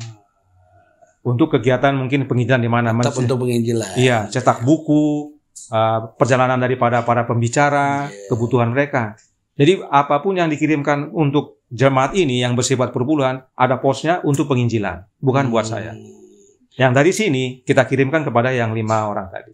Tapi di situ abang kan belum pensiun. Nanti pensiun berubah nggak nih? Nah, ini dia pertanyaan bagus sekali. Bisa tanya kepada yang hadir bahwa saya sudah umumkan kepada kelompok, meskipun saya pensiun, saya tidak akan menggunakan layanan itu. Amin. Tidak. Tetap saya menggunakan apa yang saya terima dari pensiun dan berusaha sendiri sebagaimana Paulus untuk dapat menghidupi diri. Biarlah apapun yang diberikan untuk keperluan jemaat, keperluan pada pelayanan. Tidak ada untuk pribadi. Wow. Ini eye opening menurut saya. Jadi satu konsep yang mungkin tidak berterima bagi banyak orang, namun lebih tepat sasaran sih menurut saya, lebih tepat sasaran ya. Selanjutnya Bang, ini nih. Tadi kan sudah baptisan, sudah beda. Perpuluhan sama, tapi puasnya berbeda. Nah sekarang ada yang bilang, aduh keluar ini akan mengurangi jumlah perpuluhan di dalam pasti kan. Jadi orang bilang, dan juga jumlah anggota lah di catatan keanggotaan pasti berkurang. Pasti ada yang bilang, kenapa tidak tinggal saja di dalam? Kan gereja itu seperti Bahtera Nuh. Pada saat air bah, semuanya di dalam. Ada hewan bermacam-macam. Orang bilang ya, kotornya di dalam juga. Bertahanlah 40 hari 40 malam, hujan, terus bertahan 150 hari kalau nggak salah. Di dalam, tidak keluar. Nah, bagaimana menurut Abang penyampaian orang-orang tertentu tersebut? Baik ya. Ini kami juga sering mendengar ini. Jadi oleh karenanya kami bikin pelajaran juga mengenai hal ini. Karena teman-teman juga seringkali bergumul. Banyak umat-umat dalam pergumulan ini yang juga sebenarnya masih rindu. Kami sadar akan hal itu. Oleh karenanya ini satu pertanyaan yang baik sekali untuk dipahami oleh teman-teman semua. Nah, satu hal yang perlu dipahami oleh banyak orang adalah dengan kita mengatakan dalam bahtera itu banyak hewan, bau, kita sebenarnya menghina Allah kita. Kenapa saya bilang demikian? Allah kita ini dalam menciptakan dunia yang begitu indah, masa hanya bikin bahtera salah? Kalau kita baca yang disampaikan dalam buku Kejadian, dia kan sudah bikin tingkat-tingkatnya ya, tingkat-tingkatnya. Itu secara gambaran kecil bahwa dia sudah atur bagaimana pengaturan di dalam bahtera itu. Saya yakin Allah mengaturnya untuk kesehatan Nuh. Tidak mungkin tidak higienis, bahkan mencium bau. Tidak, dia sudah atur itu semuanya sehingga semua hidup nyaman di dalam bahtera itu selama sekian hari. Bahkan kalaupun tidak ada jelaskan dengan gamblang, saya kira ada ventilasi ya di atasnya. Ada ventilasi. Nah, oleh karena itu satu hal lagi, Saudara Edi, dalam Alkitab Bahasa Indonesia, ini yang kami temukan juga, Saudara Edi, dalam mempelajari firman Tuhan ini, karena kita belajar ayat, menjelaskan ayat, kami juga mempelajari ayat, mempelajari Alkitab bahasa lain. Yang saya suka gunakan adalah bahasa Inggris, beberapa versi, King James, Contemporary, Easy to Read, yang literal translation dengan NIV. Kemudian Targum. Itu kita gunakan. Nah, Targum apa? Targum itu adalah Alkitab yang dari bahasa Ibrani diterjemahkan ke bahasa Aram, diterjemahkan ke bahasa Inggris. Ya, karena dua bahasa yang utama digunakan pada Perjanjian Lama. Ya, betul. Ya. Karena kalau Perjanjian Baru sudah Ibrani ya. Ibrani. Jadi oleh karena itu Targum ini dikatakan mirip-mirip ke Ibraninya karena terjemahan dekat. Jadi ibaratnya second lah daripada, jadi lebih dekat artinya. Ya. Nah, dari apa yang kami pelajari ini, sayangnya bahasa Indonesia ini saya tidak tahu bagaimana LAI ya. Banyak terjemahan kata yang tidak sesuai. Padanan katanya tidak pas. Tidak pas. Kalau kita baca dalam Alkitab mengenai bahtera ini, dalam bahasa Indonesia dikatakan buatlah sebuah atap di atas bahtera itu, dikatakan dalam bahasa Indonesia. Tapi dalam bahasa Inggris, khususnya versi King James, dikatakan make thou a window. Totally different. Totally different. Roof dengan window beda, toh? Beda. Ya. Jadi tapi tidak jamak, tunggal, a window, bukan windows. Ya, jadi cuman satu. Ada ventilasinya dong sebenarnya. Ada ventilasi. Ya, okay. Dan kata window itu diterjemahkan dari bahasa Ibrani sohar. T-S-O-H-A-R. Sohar. Artinya terang. Jadi dia bukan hanya untuk aliran udara, cahaya tapi juga sumber cahaya. Tapi cuma satu. Ingat itu, cuma satu di atas sana. Dan itu bahtera juga cuma satu pintunya. Yang hanya bisa dari luar. Yang hanya bisa ditutup dari luar, dan yang tutup adalah Tuhan itu sendiri. Oleh karena itu, di zaman itu tidak banyak bahtera, cuma satu bahtera. Bahtera yang cuma satu itu adalah satu-satunya jalan keselamatan. Kalau orang mau selamat di zaman itu tidak bisa pergi ke bahtera lain, harus ke bahtera yang itu. Oleh karena inilah satu-satunya jalan keselamatan. Oleh karenanya, bahtera sama dengan keselamatan. Bahtera punya satu pintu. Bahtera punya satu jendela yang adalah sumber terang dan sumber aliran hidup itu. Nafas itu. Dari sini saja kita bisa lihat itu menggambarkan siapa.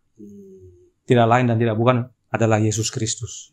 Jadi bukan literally meaning bahwa itu adalah sebuah bahtera, suatu fisik, bentuk fisik ya. Iya, bukan organisasi. Bukan organisasi, bukan physical thing, bukan satu organisasi. Gitu ya. Bukan organisasi. Jadi Yesus katakan, akulah pintu. Pintu bahtera cuma satu, itulah Yesus. Yesus katakan, akulah terang, sohar, jendela itu, sumber terang. Akulah hidup. Kalau dia tidak ada udara mengalir, bagaimana mereka bisa hidup? Jadi bahtera itu lambang daripada Yesus. Bukan lambang organisasi, lambang sebuah kelompok, lambang sebuah gereja, bukan. Kalau kita jadikan itu, semua gereja akan mengaku sebagai bahtera. Tapi tidak banyak bahtera, cuma satu bahtera. Cuma satu jalan keselamatan, yaitu Yesus. Ajaib sekali ini pembuatan bahtera yang diinstruksikan langsung oleh Allah. Dan dibuat oleh manusia, namun gambarannya bukan literal saja, tapi bahkan secara rohani juga menggambarkan keadaan yang ada pada saat ini dan masih sangat-sangat relevan ya Bang ya. Puji Tuhan. Dan ini jadi templakan keras buat siapapun yang membuat ucapan seperti itu. Jadi terkesan seperti Abang bilang, saya boleh pinjam kata-katanya tadi, seakan-akan kita menghina Tuhan yang adalah pencipta yang ajaib, yang merencanakan segala sesuatu dalam hidup kita dengan sangat ajaib. Konsep yang sangat bagus, dan berarti saya ambil kesimpulannya tadi adalah bukan meninggalkan suatu tempat, tetapi malah menuju kepada Tuhan Yesus yang punya satu jalan yang ajaib ya Bang ya. Terima kasih saya dapat pencerahan. Jadi hari ini belajar ya. Tapi ini namanya kita belajar bersama, bukan berarti kayak ini kayaknya sudah menggabung nih di PPAYB. Tidak, tapi saya senang sekali karena satu itu kan terpancar dari sikap sebelum kita datang. Saya praktis melihat teman-teman saya di PPAYB ini adalah umat-umat yang selalu memancarkan sukacita. Saya yakin ada masalah apapun, tapi saya melihat tetap aja ada sukacita. Ada yang bisa jadi kehilangan pekerjaan, tapi setia dalam pelayanan. Ada yang banyak sekali pergumulan, tetap setia kepada Tuhan karena ada punya satu pengharapan yang abadi ya. Tuhan, Allah dan Yesus tentu saja. Dan rohnya Allah yang kudus itu Bang. Jadi dengan demikian pembicaraan ini mengakhiri sesi pertama pembicaraan kita.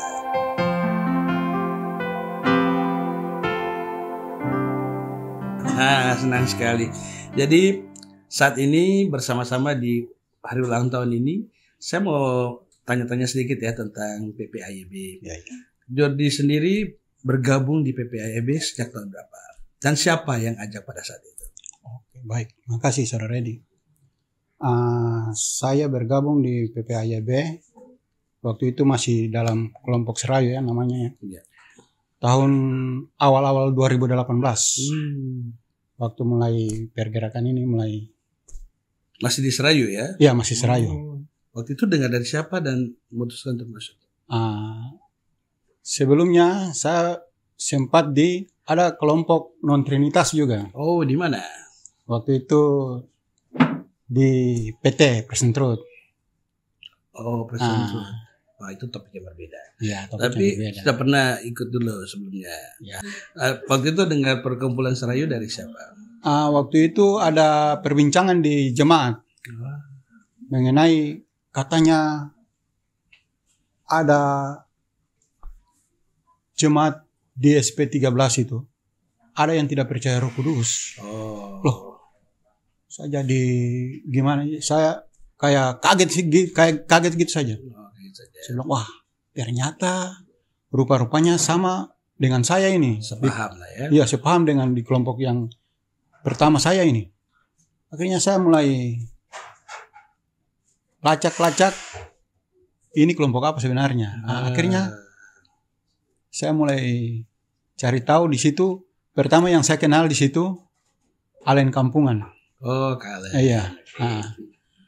Lalu Alen Kampungan ini ajak saya untuk ada ikut acara di kelompok Serayu waktu itu di Hotel Serayu ya, tempat ibadah. Tapi berarti sudah tahu sebelumnya ya, karena cari informasi tentang organisasi ini dan akhirnya milih untuk bergabung, walaupun ada yang menyampaikan pasti dari dorongan sendiri pastinya ke sana kan? Ya, pasti. Tidak ditarik-tarik kan, tidak dihipnotis kan? Tidak. Iyalah. Karena sudah saya paham bahwa ini memang ajaran ini sesuai dengan apa yang tertulis di Alkitab. Betul. Oke, singkat. Kesan setelah 7 tahun di PPAYB. kesan dari saya sebagai anggota PPAYB, ya kesannya itu mau dibilang manis, tidak ada manis, pahit sebenarnya. Karena firman Tuhan bilang apa? Setiap orang yang hidupnya beribadah dalam Kristus Yesus akan menderita aniaya. Jelas, siapa yang ikut Yesus? Tapi Yesus yang mana dulu? Ini tanda tanyanya. Yesus anak Allah yang maha tinggi, bukan Yesus Allah anak. Ya, seperti yang kebanyakan kita orang Kristen tahu bahwa Yesus itu Allah anak. Tapi itu tanda tanyanya itu sebenarnya itu bukan. Menurut Alkitab Yesus anak Allah. Wah, ini jawabannya sudah filosofis sekali ya. Tapi puji Tuhan masih tetap sehat walaupun dalam pergumulan. Tentunya kita doakan pergumulan besar saya semakin baik lagi dalam pekerjaan pelayanan Tuhan ini tentu saja. Harapannya untuk perkumpulan ini apa kira-kira, dan juga harapan buat diri sendiri mungkin untuk 50 tahun ke depan lagi. Amin, amin, dan amin. Amin. Harapan ya bagi kelompok ya, kita yang sudah berada dalam kelompok ini, mari kita sama-sama menyampaikan kebenaran yang sesungguhnya ini kepada saudara-saudara kita yang belum mengenal satu-satunya Allah yang benar dan anaknya Yesus Kristus. Itu harapan kami dalam kelompok. Terutama harapan terbesar saya itu, satu, menjadi pelayan Tuhan. Iya, saya lihat ini kebetulan yang mengajak Brother Jordi sekarang sudah tidak bersama-sama lagi, tapi saya Brother tetap bertahan ya. Berarti memang karena keputusan dalam mengikuti kebenarannya, bukan karena ajakan orang lain. Tidak, sama sekali. Bagus sekali, terima kasih banyak. Tuhan Yesus memberkati. Terima kasih saudara Edi, puji Tuhan. Tuhan Yesus memberkati. Terima kasih. Baik, kembali bersama saya Edi Deda di sini, dan bersama-sama dengan saya sini saya punya adik ini, Brand Kaviar. Apa kabar? Baik, kakak. Walaupun tidak ulang tahun kita harus selamat. Ya. Iya. Baik. Sekarang tolong jelaskan dulu sekarang statusnya, apakah masih single kah? Kalau saya lihat ini saya namakan dia sebagai ayam bakar. Apa itu ayam bakar? Ayam muda berbadan bokar. Jadi dia memang kelihatan segar sekali. Umur berapa sekarang kalau boleh tahu? Sudah 43. You look a lot younger dan your age bagus sekali. Memang mungkin karena selalu bersandar pada Tuhan dan juga dukungan keluarga. Boleh cerita tentang keluarga, istri dan anak, nama-namanya boleh sampaikan? Oke, terima kasih untuk kesempatan ini. Kita bisa sharing di sini dengan kakak Edi. Sama-sama kita sharing tentang kita punya situasi, keadaan, dan juga kita punya religious experience, pengalaman kerohanian. Jadi saya Brand Kaviar, istri saya dari Filipina, Shower. Jadi kami juga ini sama-sama misionari dan sama-sama born Adventist. Ya, born Adventist. Kalau saya orang tua pendeta juga di gereja Advent, dan istri saya Shower, orang tuanya adalah ketua jemaat juga di Filipina. Jadi kita lahir dan besar bertumbuh di dalam gereja Advent. Sekolahnya juga ya? Sekolah juga di dalam sekolah Advent. Saya SD-nya di SD Labor Unclub, SMP di Doyo, SMA-nya di Selapur, dan sempat juga kuliah di Filipina, di AUP. Ya, dan saya kenal sekali orang, tidak kenal dekat, tapi saya tahu sekali Bapak dan Mama itu orang yang sangat baik. Mistreated tapi baik sekali, tetap menghargai orang lain dengan sangat baik, melupakan apa yang terjadi di belakang, tetap maju untuk dalam pelayanan. Nice people. Dan saat ini saya bertanya nih, ini kan keluar tiba-tiba ini kenapa? Apakah sakit hati kah? Ada yang menyebabkan dirimu keluar tiba-tiba join ke sebelah atau bagaimana? Join ke sebelah ini dalam hal ini di ini ya tadi PPAYB ya. Ya. Oke, baik, terima kasih untuk pertanyaannya. Jadi ya, kalau mau bilang sakit hati, sama sekali tidak sakit hati. Karena kita lahir dan besar di dalam gereja Advent, kita bertumbuh di dalam gereja Advent, orang tua kita adalah pendeta, kita sendiri juga misionari, suami istri, saya dan istri saya misionari. Tete juga, opa juga, pionir yang pertama terima kebenaran di dalam Advent di Doyo Baru.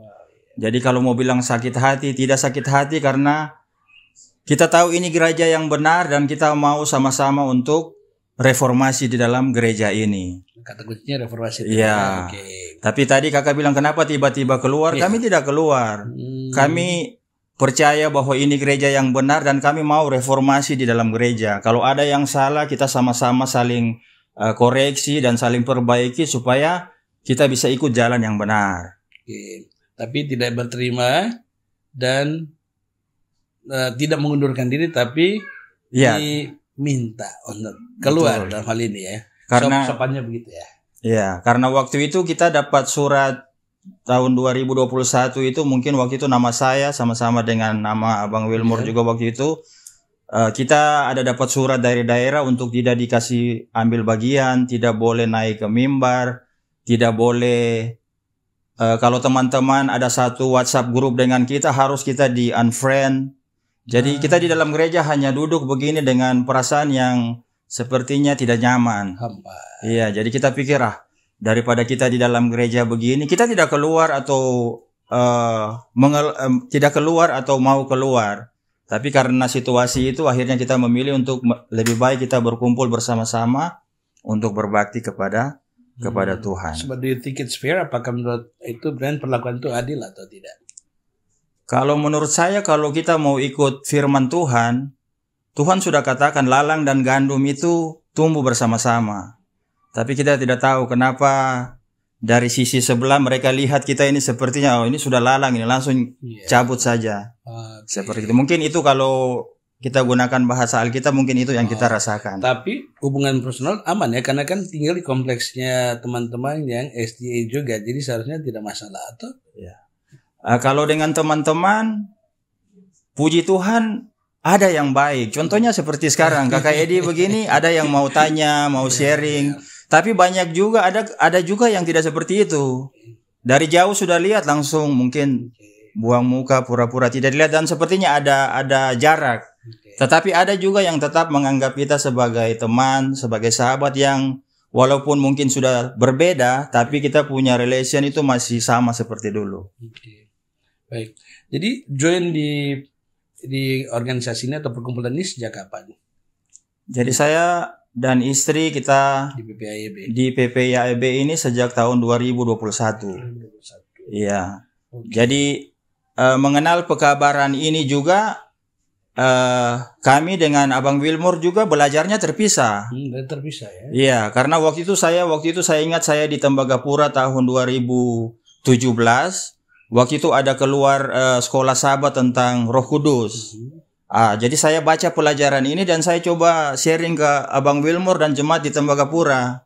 Saya bilang saya dapat pelajaran ini. Saya share, sepertinya teman-teman yang lain tidak terlalu tanggapi karena sepertinya bertentangan dengan apa yang diajarkan dalam gereja. Tapi saya dapat message dari Abang Wilmore. Beliau katakan, iya Bren, saya juga sementara belajar ini dan akan merencanakan untuk khotbahkan ini di Jemaat Bintuka.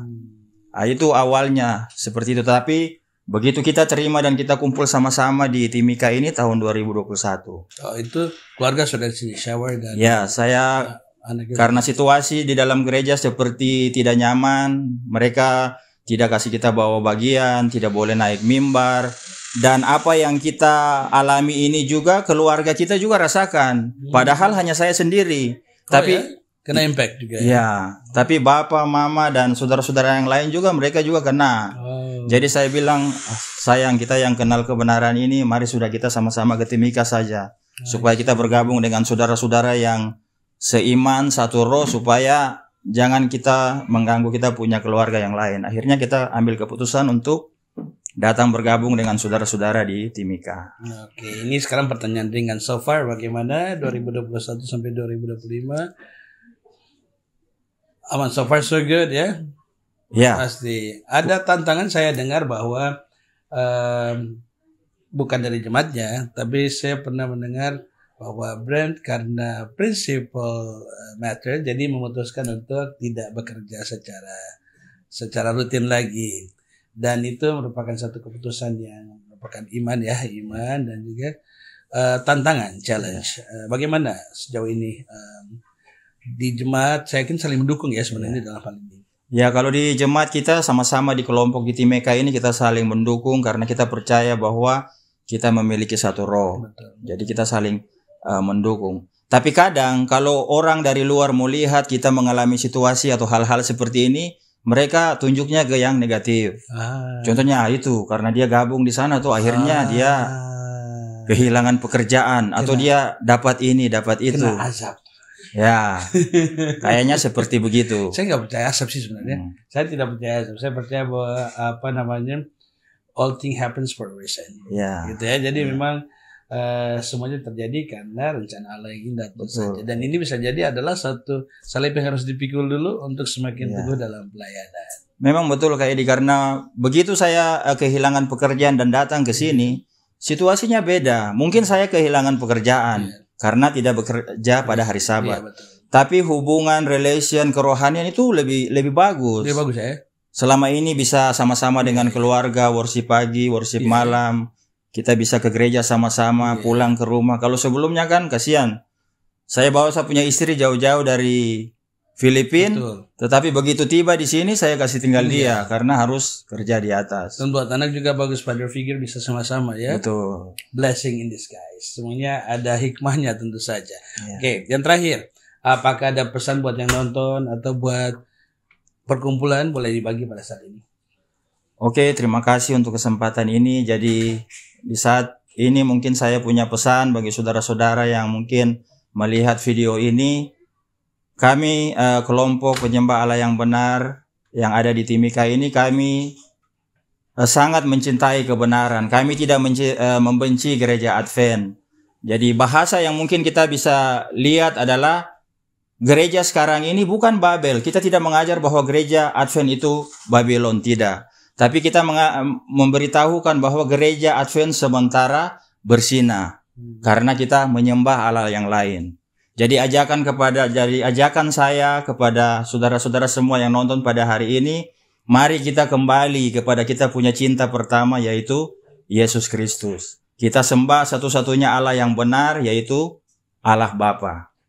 Supaya kita sama-sama boleh disatukan satu roh sambil menanti kedatangan Tuhan yang kedua kali. Baik. Terima kasih Brian atas waktunya. Tuhan memberkati. Terima kasih Kak Edi. Pergumulan dan juga buat keluarga. Amin. Ya. Terima kasih.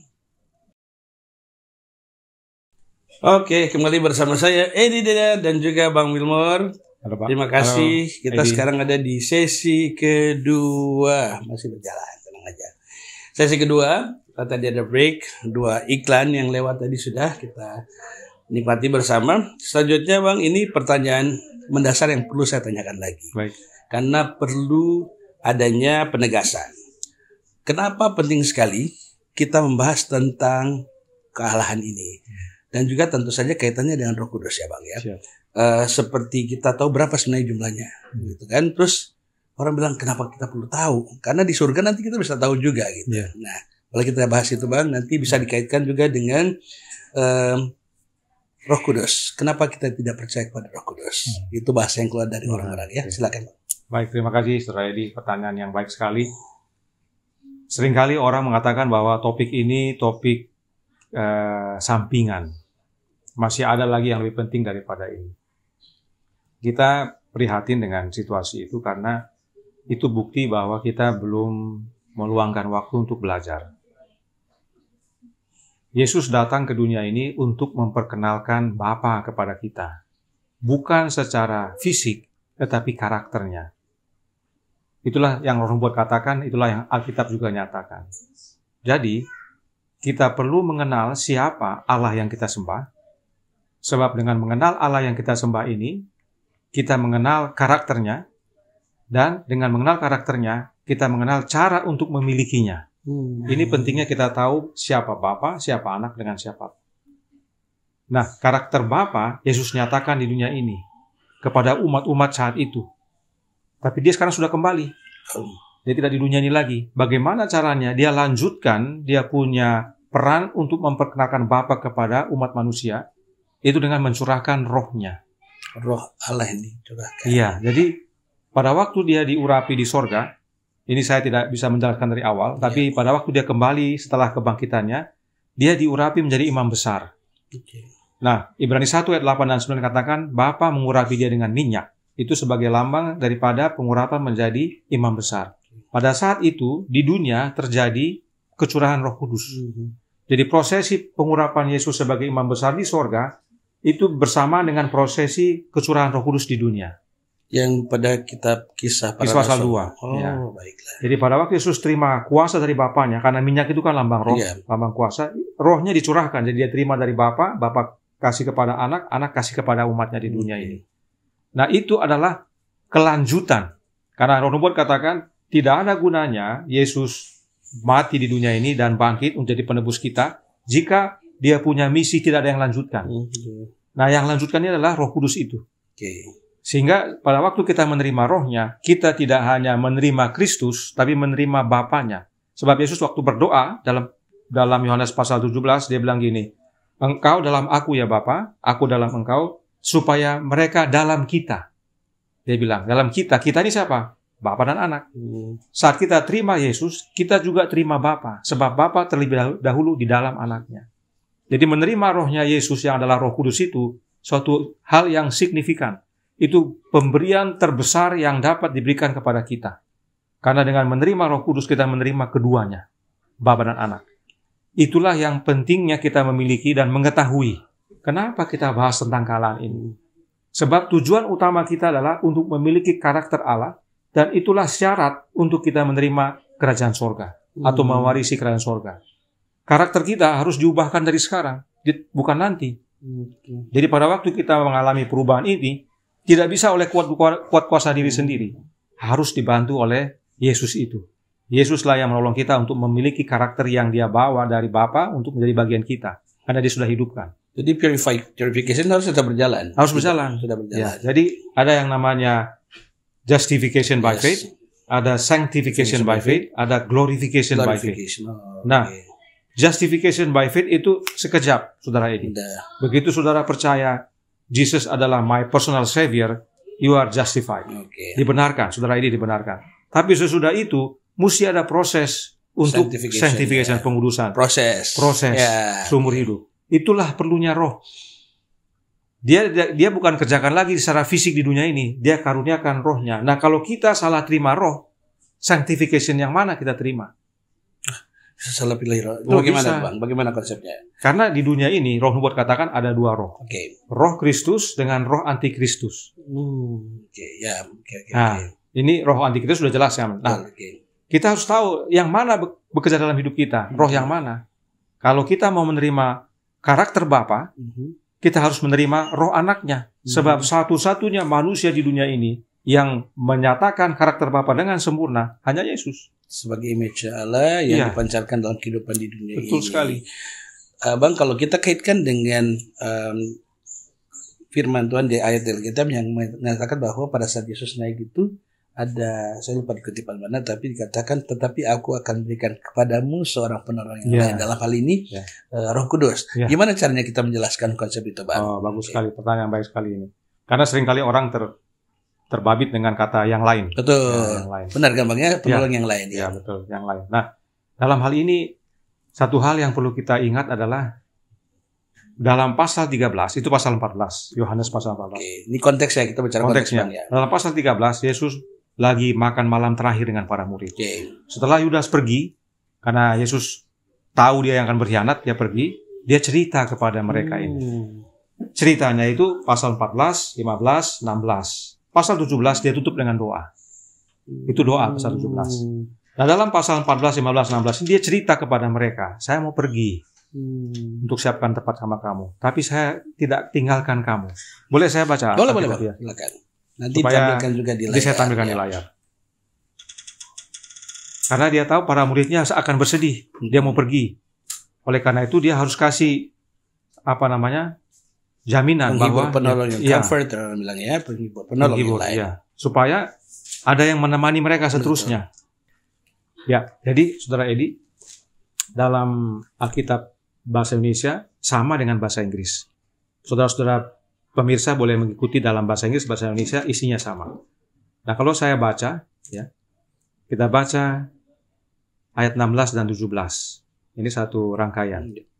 Aku akan minta kepada Bapa dan ia akan memberikan kepadamu seorang penolong yang lain, supaya ia menyertai kamu selama-lamanya, yaitu Roh kebenaran. Dunia tidak dapat menerima dia, sebab dunia tidak melihat dia dan tidak mengenal dia. Tetapi kamu mengenal dia, sebab ia menyertai kamu dan ia akan diam di dalam kamu. Nah, saya baca ini dulu. Sebelumnya, kalau kita ingat ceritanya, di sini, di ayat sebelumnya, Filipus ada tanya, tunjukkan Bapa kepada kami sudah cukup. Yesus bilang sama Filipus, Filipus, sudah berapa lama kamu sama saya? Masa kamu tidak kenal Bapa? Kamu lihat saya, kamu lihat Bapa. Ya kan begitu. Kenapa Yesus bilang begitu? Karena Bapa tinggal dalam dia. Kalau kita baca dalam ayat 10.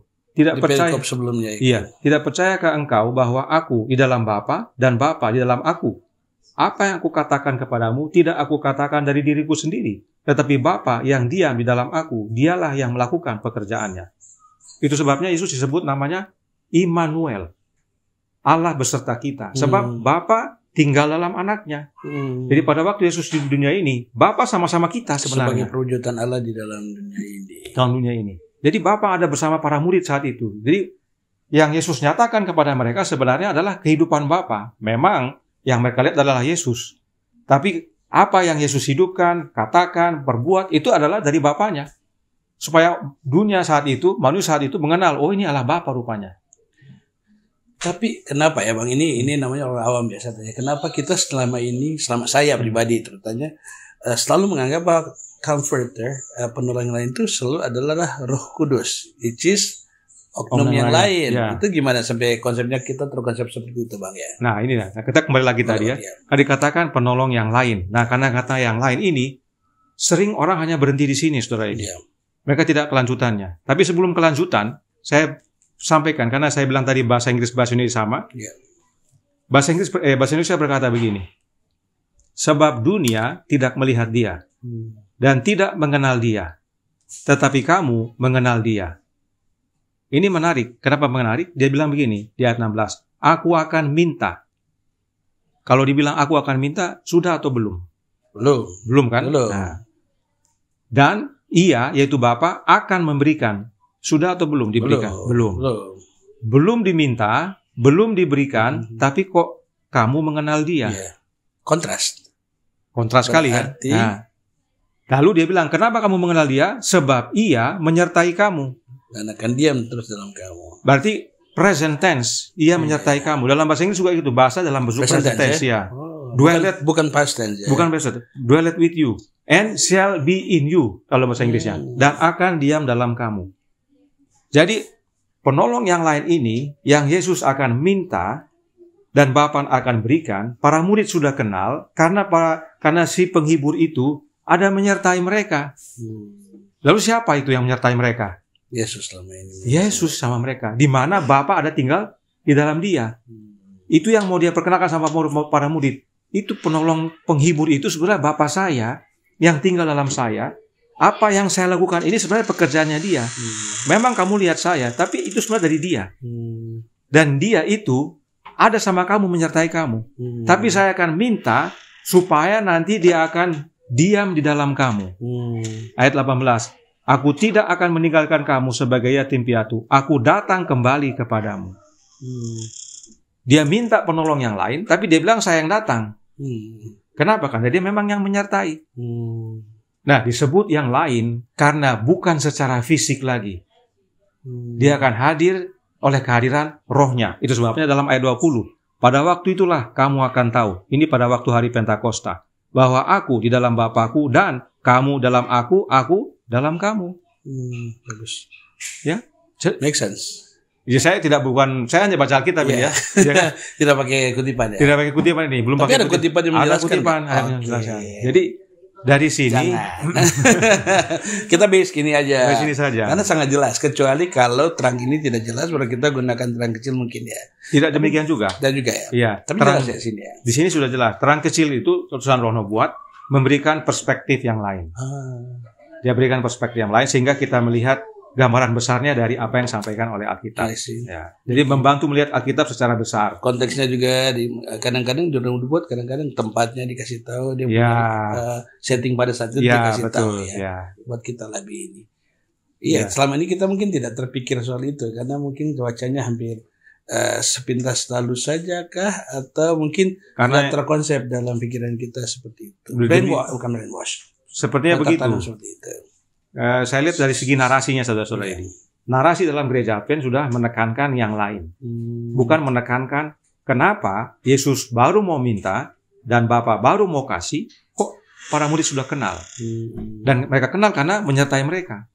Lalu kalaupun diminta penolong yang lain, kok yang datang kembali Yesus? Yang diam dalam saya Yesus. Nah, narasi ini mereka tidak bisa jelaskan kepada umat-umat. Mereka jadikan penjelasannya dengan menyatakan bahwa dengan menerima Roh Kudus, kamu sama dengan menerima Kristus.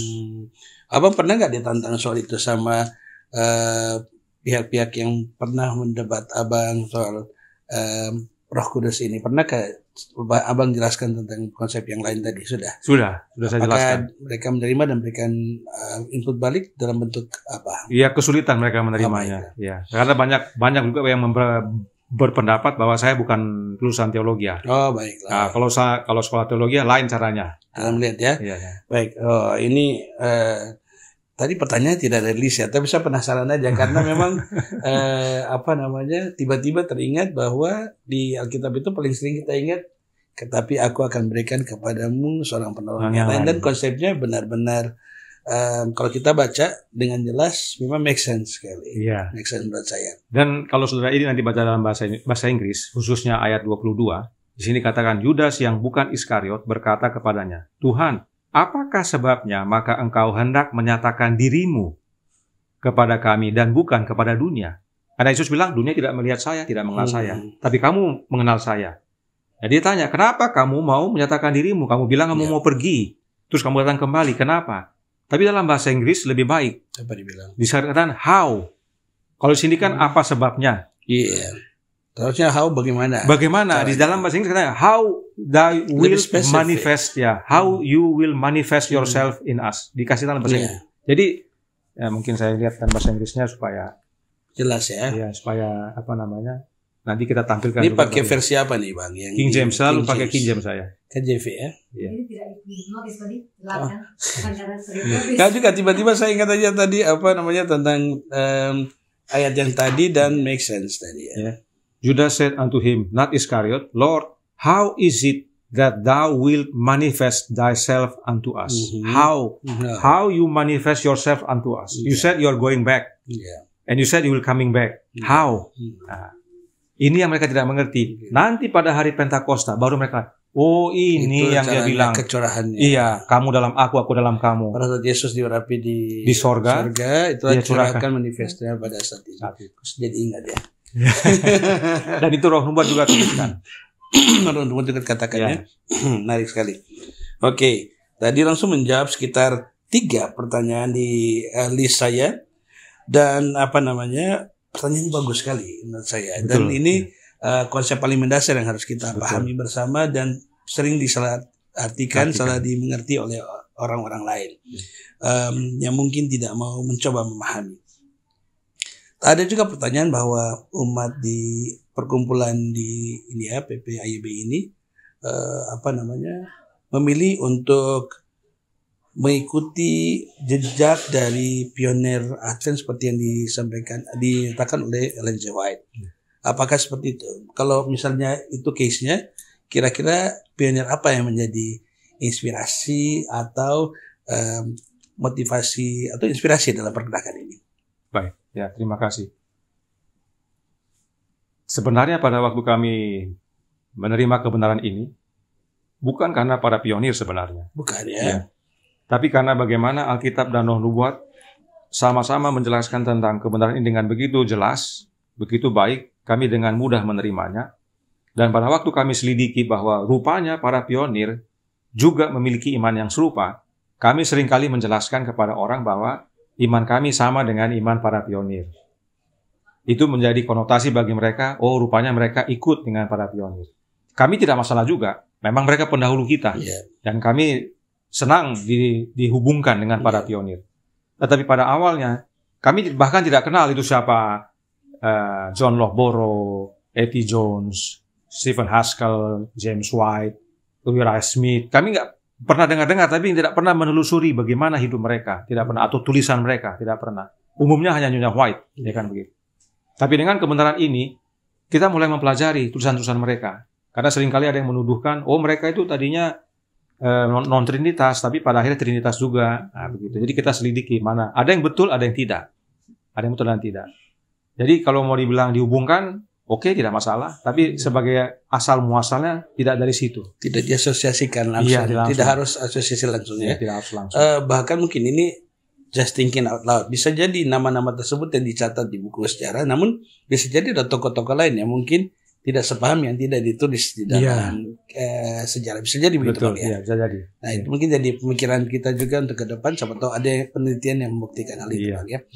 Nah, berhubungan dengan kutipan dari Ellen G. White juga, sempat disebutkan di dalam Roh Nubuat bahwa ada yang dikenal dengan Heavenly Trio, dan itu diyakini dengan jelas oleh Nabiah modernnya GMHK, yaitu Ellen G. White. Bagaimana tanggapan dari Abang dan juga teman-teman di perkumpulan ini terhadap konsep tersebut? Apakah itu menguatkankah atau mematahkan konsep yang selama ini dipercayai? Baik, terima kasih. Mungkin agak sedikit panjang. Jadi yang pertama yang perlu kita pahami bahwa di dalam gereja Advent ini, Saudara Edi, mereka yang percaya Trinitas pada saat menjelaskannya belum tentu sama dengan doktrin Trinitas, dan pada umumnya yang mereka jelaskan adalah triteisme. Triteisme itu dengan Trinitas bedanya. Kalau Trinitas ada satu makhluk yang di dalamnya 3 pribadi berbeda. Makhluk kealahan. Tapi kalau triteisme ada 3 makhluk Allah yang sama-sama Allah. Dalam gereja Advent banyak umat, bahkan termasuk para pendeta, yang mempunyai pemahaman itu, triteisme, bukan Trinitas. Dan kecenderungan triteisme itu salah satunya penyebabnya adalah Heavenly Trio ini. Karena trio dengan Trinitas itu berbeda sebenarnya. Trinitas itu 3, tri dengan unitas. Jadi 3 yang menjadi 1. Tapi kalau trio, ya trio. Ada 3. 3 entitas berbeda. Yang berbeda. Nah, kenapa Nyonya White menggunakan istilah itu? Kalau tidak keberatan saya baca ya. Silakan, Bang. Ya. Jadi Nyonya White, saya minta maaf bukan mau mengajari kita semua mengenai bahasa Inggris, karena sebenarnya umumnya kita memahami bahasa Inggris. Bahkan orang Amerika atau yang berbahasa Inggris pun seharusnya tidak perlu saya ajar. Tetapi seringkali mereka menggunakan kalimat ini, yang mana kalau kita baca, ya, saya tunjukkan kepada saudara Edi di sini. Nanti di layar saya tampilkan. Inilah kutipan yang mengandung Heavenly Trio. The Father is all the fullness of the Godhead bodily and is invisible to mortal sight. Ya, Bapa adalah seluruh kepenuhan kealahan secara jasmani, secara fisik, tapi tidak dapat dilihat oleh mata kita. Kasat mata tidak kasat mata, ya. Ya. The Son is all the fullness of the Godhead manifested. Beda ya, tapi yang depannya sama. Jadi dalam hal ini Allah yaitu Bapa adalah seluruh kepenuhan kealahan diwujudkan atau dimanifestasikan di dalam anaknya supaya dapat kita lihat. Ya, anak adalah seluruh kepenuhan kealahan yang dimanifestasikan. Saya tanya sama saudara Edi, apakah kedua kalimat ini serupa? The Father is all the fullness, the Son is all the fullness. Serupa dia. Serupa ya, bahwa menyatakan Bapa adalah seluruh kepenuhan, anak adalah seluruh kepenuhan. Nah, sekarang kita lihat kepada Roh. The Comforter that Christ promised to send after He ascended to heaven is the Spirit in all the fullness of the Godhead. Saya tanya, apakah sama the Spirit in all the fullness of the Godhead dengan the Son or the Father is all the fullness? Beda. Beda ya? Beda toh? Beda. Saya yang bukan satu is, yang satu in, di dalam. Nah, oleh karena itu dikatakan there are 3 living persons in the heavenly trio in the name of these great 3 great powers, the Father, the Son, and the Holy Spirit. Those who receive Christ by living faith are baptized, and these powers will cooperate with the obedient subject of heaven in their efforts to live the new life in Christ. Jadi yang kami percayai begini, saudara Edi. Roh Kudus itu bukan oknum yang berbeda dengan Bapa dan Anak. Roh Kudus itulah rohnya Bapa dan Anak. Tetapi kami juga percaya Roh Kudus adalah pribadi. Bapa pribadi, Anak pribadi, Roh juga pribadi. Tapi bukan pribadi terpisah. Bukan separate entity. Yes. Tidak, Dia pribadinya Bapa dan Anak. Makanya Yohane White bilang 3 persons, bukan 3 beings. Oh iya ya. Ya, persons itu pribadi, beings itu makhluk. Iya. There are 2 beings, Father and Son. There are 3 persons, Father, Son, and Holy Spirit. Because, jadi bahasa Inggris. Bahasa Inggris. Kita kembali lagi ke bahasa Indonesia.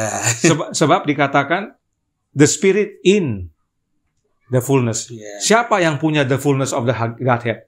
Bapa dan Anak. Roh ini di dalam kepenuhan itu. Artinya di dalam Bapa dan Anak. Iya, bukan separate entity. Bukan separate. Kalau dikatakan the Spirit is all the fullness, berarti mereka 3 sama. Tapi di bawahnya itu dikatakan mereka memiliki 3 great powers, yaitu the Father, the Son, and the Holy Spirit. Karena dengan bukan 3 different beings. Bukan different beings. Itu Bapa itu kuasa, Anak itu kuasa. Bapa dan Anak berikan rohnya menjadi kuasa yang bersama kita saat ini. Jadi kita punya terima 3 kuasa. Bapa, Anak, dan rohnya mereka ini. Karena Bapa karuniakan kepada Anak, Anak kepada kita. Wow. Jadi sebenarnya itu sebabnya Saudara Edi, saya mohon maaf, saya singgung sedikit. Ada seorang pendeta, bukan Advent, dan dia mempunyai pelayanan media. Dia menyampaikan kepada umat-umat di Malaysia pada waktu dia diundang di sana. Nanti saya tampilkan. Kita tidak usah pakai label nama berarti ya. Label nama, ya. Karena ini sudah di luar kita. Iya, betul. Ya. Tapi dia bilang begini, Gereja Advent menggunakan Heavenly Trio sebagai dasar Trinitas salah. Oh ya? Pendeta di luar Gereja Advent. Statementnya dia, itu ada di YouTube. Pada waktu saya mendengar itu, saya tidak kaget. Karena apa? Karena memang kalau menggunakan dasar itu, tidak bisa. Orangnya kredibel nggak tuh yang bikin? Kredibel. Kredibel ya. Dia mempunyai pelayanan ministry. Oh bagus lah. Jadi kami bukan mau mengajari orang berbahasa Inggris dalam hal ini. Iya, benar Bang. Tetapi Nyonya White tuliskan begitu. Saya memahaminya demikian. Saudara Edi sendiri lihat ya. Yeah. Saya tidak mempengaruhi. Lihat sendiri.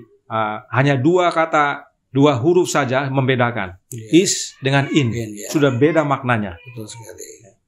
Kalau kita bicara bahasa Indonesia tidak dijelaskan dengan gamblang. Tapi tadi bagus sekali di bahasa Inggris. Sudah jelaskan juga tadi ya. Bagus. Berarti balik. Ada pertanyaan satu lagi. Yang menyatakan berarti confirm. Berarti perkumpulan percaya bahwa Yesus adalah Allah. Seperti disampaikan tadi ya. 3 different beings, persons, tapi tidak two beings. Persons yang berbeda, 3 yang berbeda, tapi 2 beings cuma 2. Ya. Karena roh itu merupakan manifestasi daripada Allah dan juga Yesus anaknya. Wow, saya sampai berkeringat, men. Apakah ini kepenuhan roh? Iya, tapi menarik sekali nih, menarik. Dan itu pembahasannya dari Bang Nur mengalir aja. Terima kasih banyak Bang. Dan kita udah cover banyak sekali yang kita di pertanyaan ini. Oke Bang, tidak terasa Bang, panjang sekali kita pembahasannya. Tapi benar-benar menurut saya sih enlightening, eye-opening, bagus. Dan saya berharap yang menonton juga nanti bisa mendapatkan pemahaman dari sudut pandang yang lebih bersahabat tentu saja. Nanti kalau bertanya pun, kalau boleh jangan defensif, bisa buka pikiran agar bisa saling memahami. Kalau perlu datang, saya yakin Abang akan menerima dengan baik di sini ya. Percaya deh, saya tidak dihipnotis. Tapi senang sekali saya bisa ngomong sama Abang Wilmore yang sudah saya kenal lama juga. Dan hari ini bisa datang sebagai tindak lanjut di mana saya berkunjung kemarin ke perkumpulan. Dan saya menikmati sekali peribadatan di sana.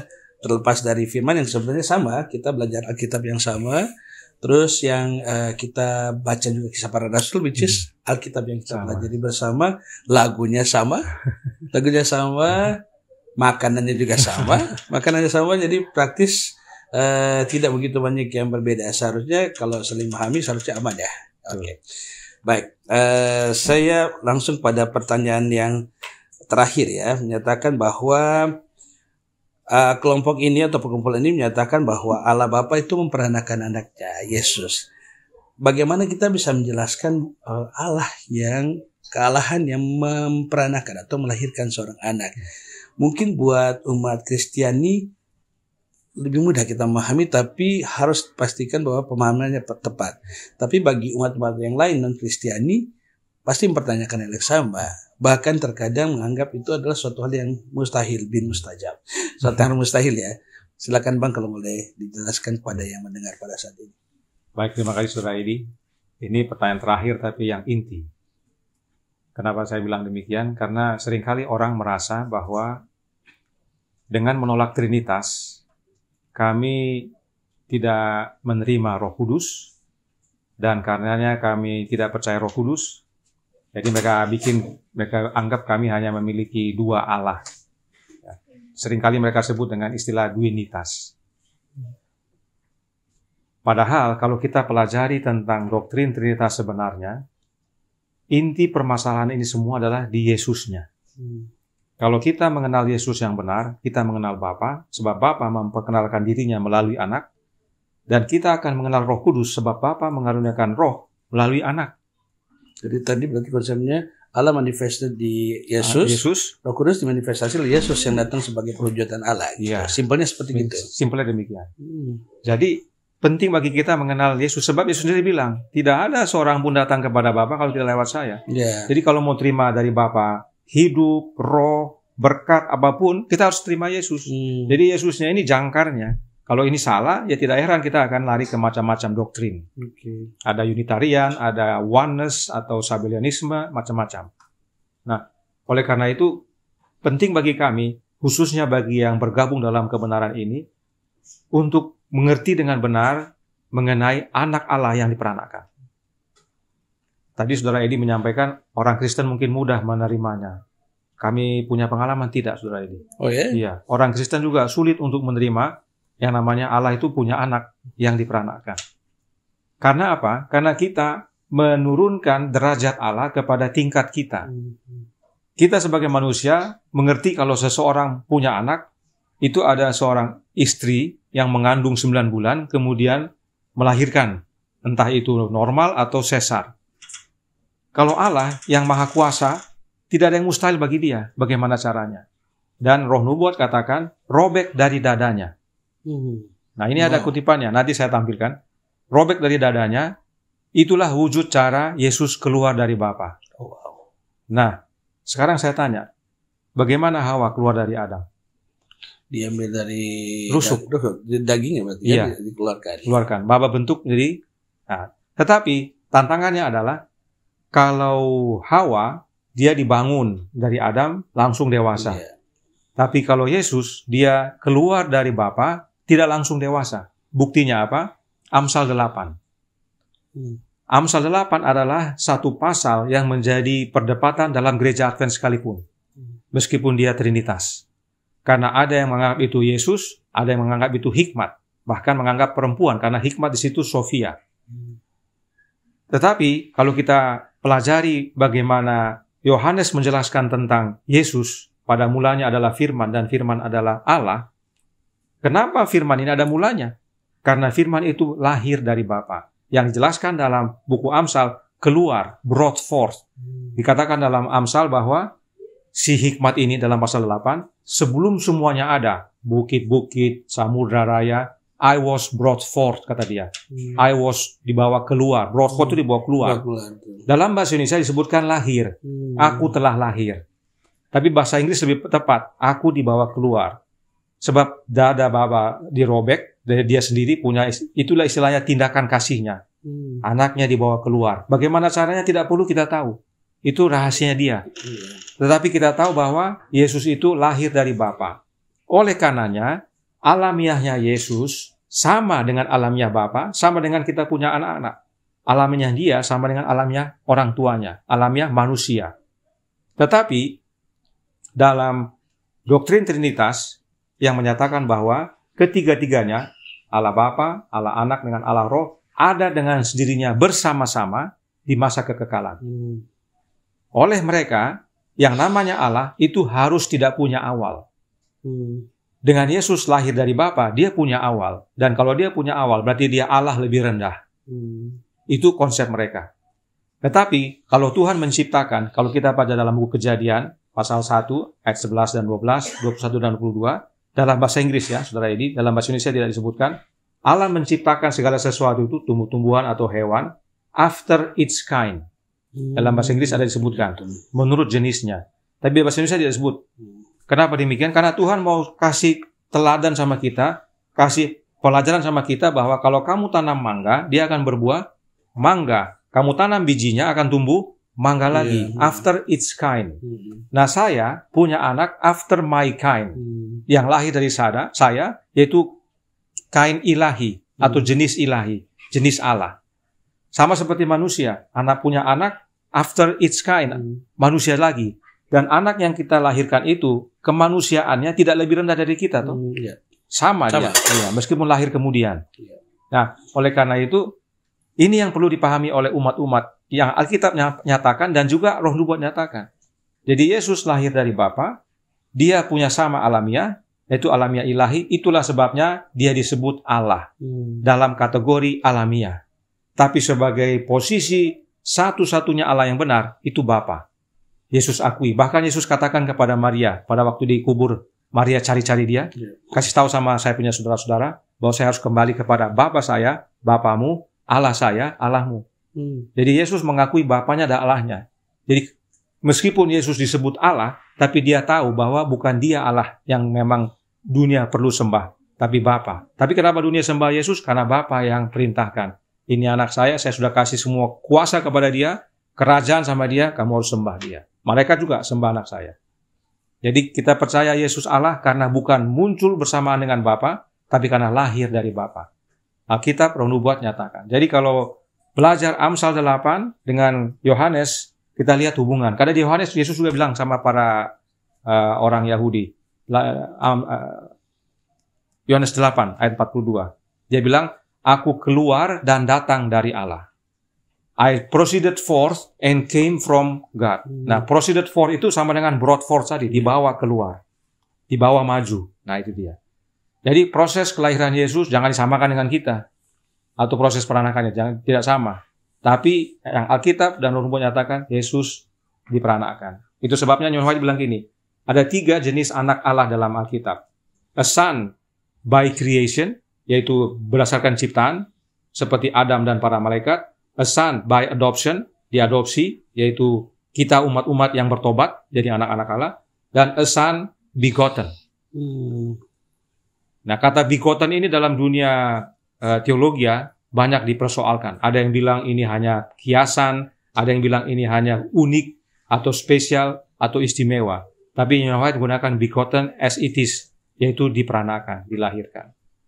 Jadi itu dasarnya kami percaya Yesus Allah, bukan karena dia muncul sama-sama, tapi karena dia lahir dari yang alamiahnya Allah.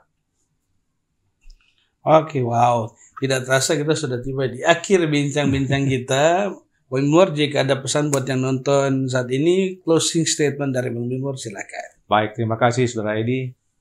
Saudara sekalian yang kami kasihi, entah di dalam gereja ataupun di luar gereja, keselamatan adalah pribadi.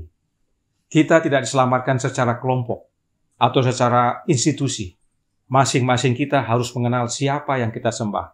Karena dengan mengenal siapa yang kita sembah, kita memiliki karakternya. Itulah jaminan mewarisi kerajaan sorga. Di daerah Yesus bilang, biarlah mereka mengenal Bapa dan Anak, sebab itulah hidup yang kekal. Terima kasih. Terima kasih Bang. Terima kasih. Berkati. Wah, selesai juga. Terima kasih banyak. Tuhan memberkati.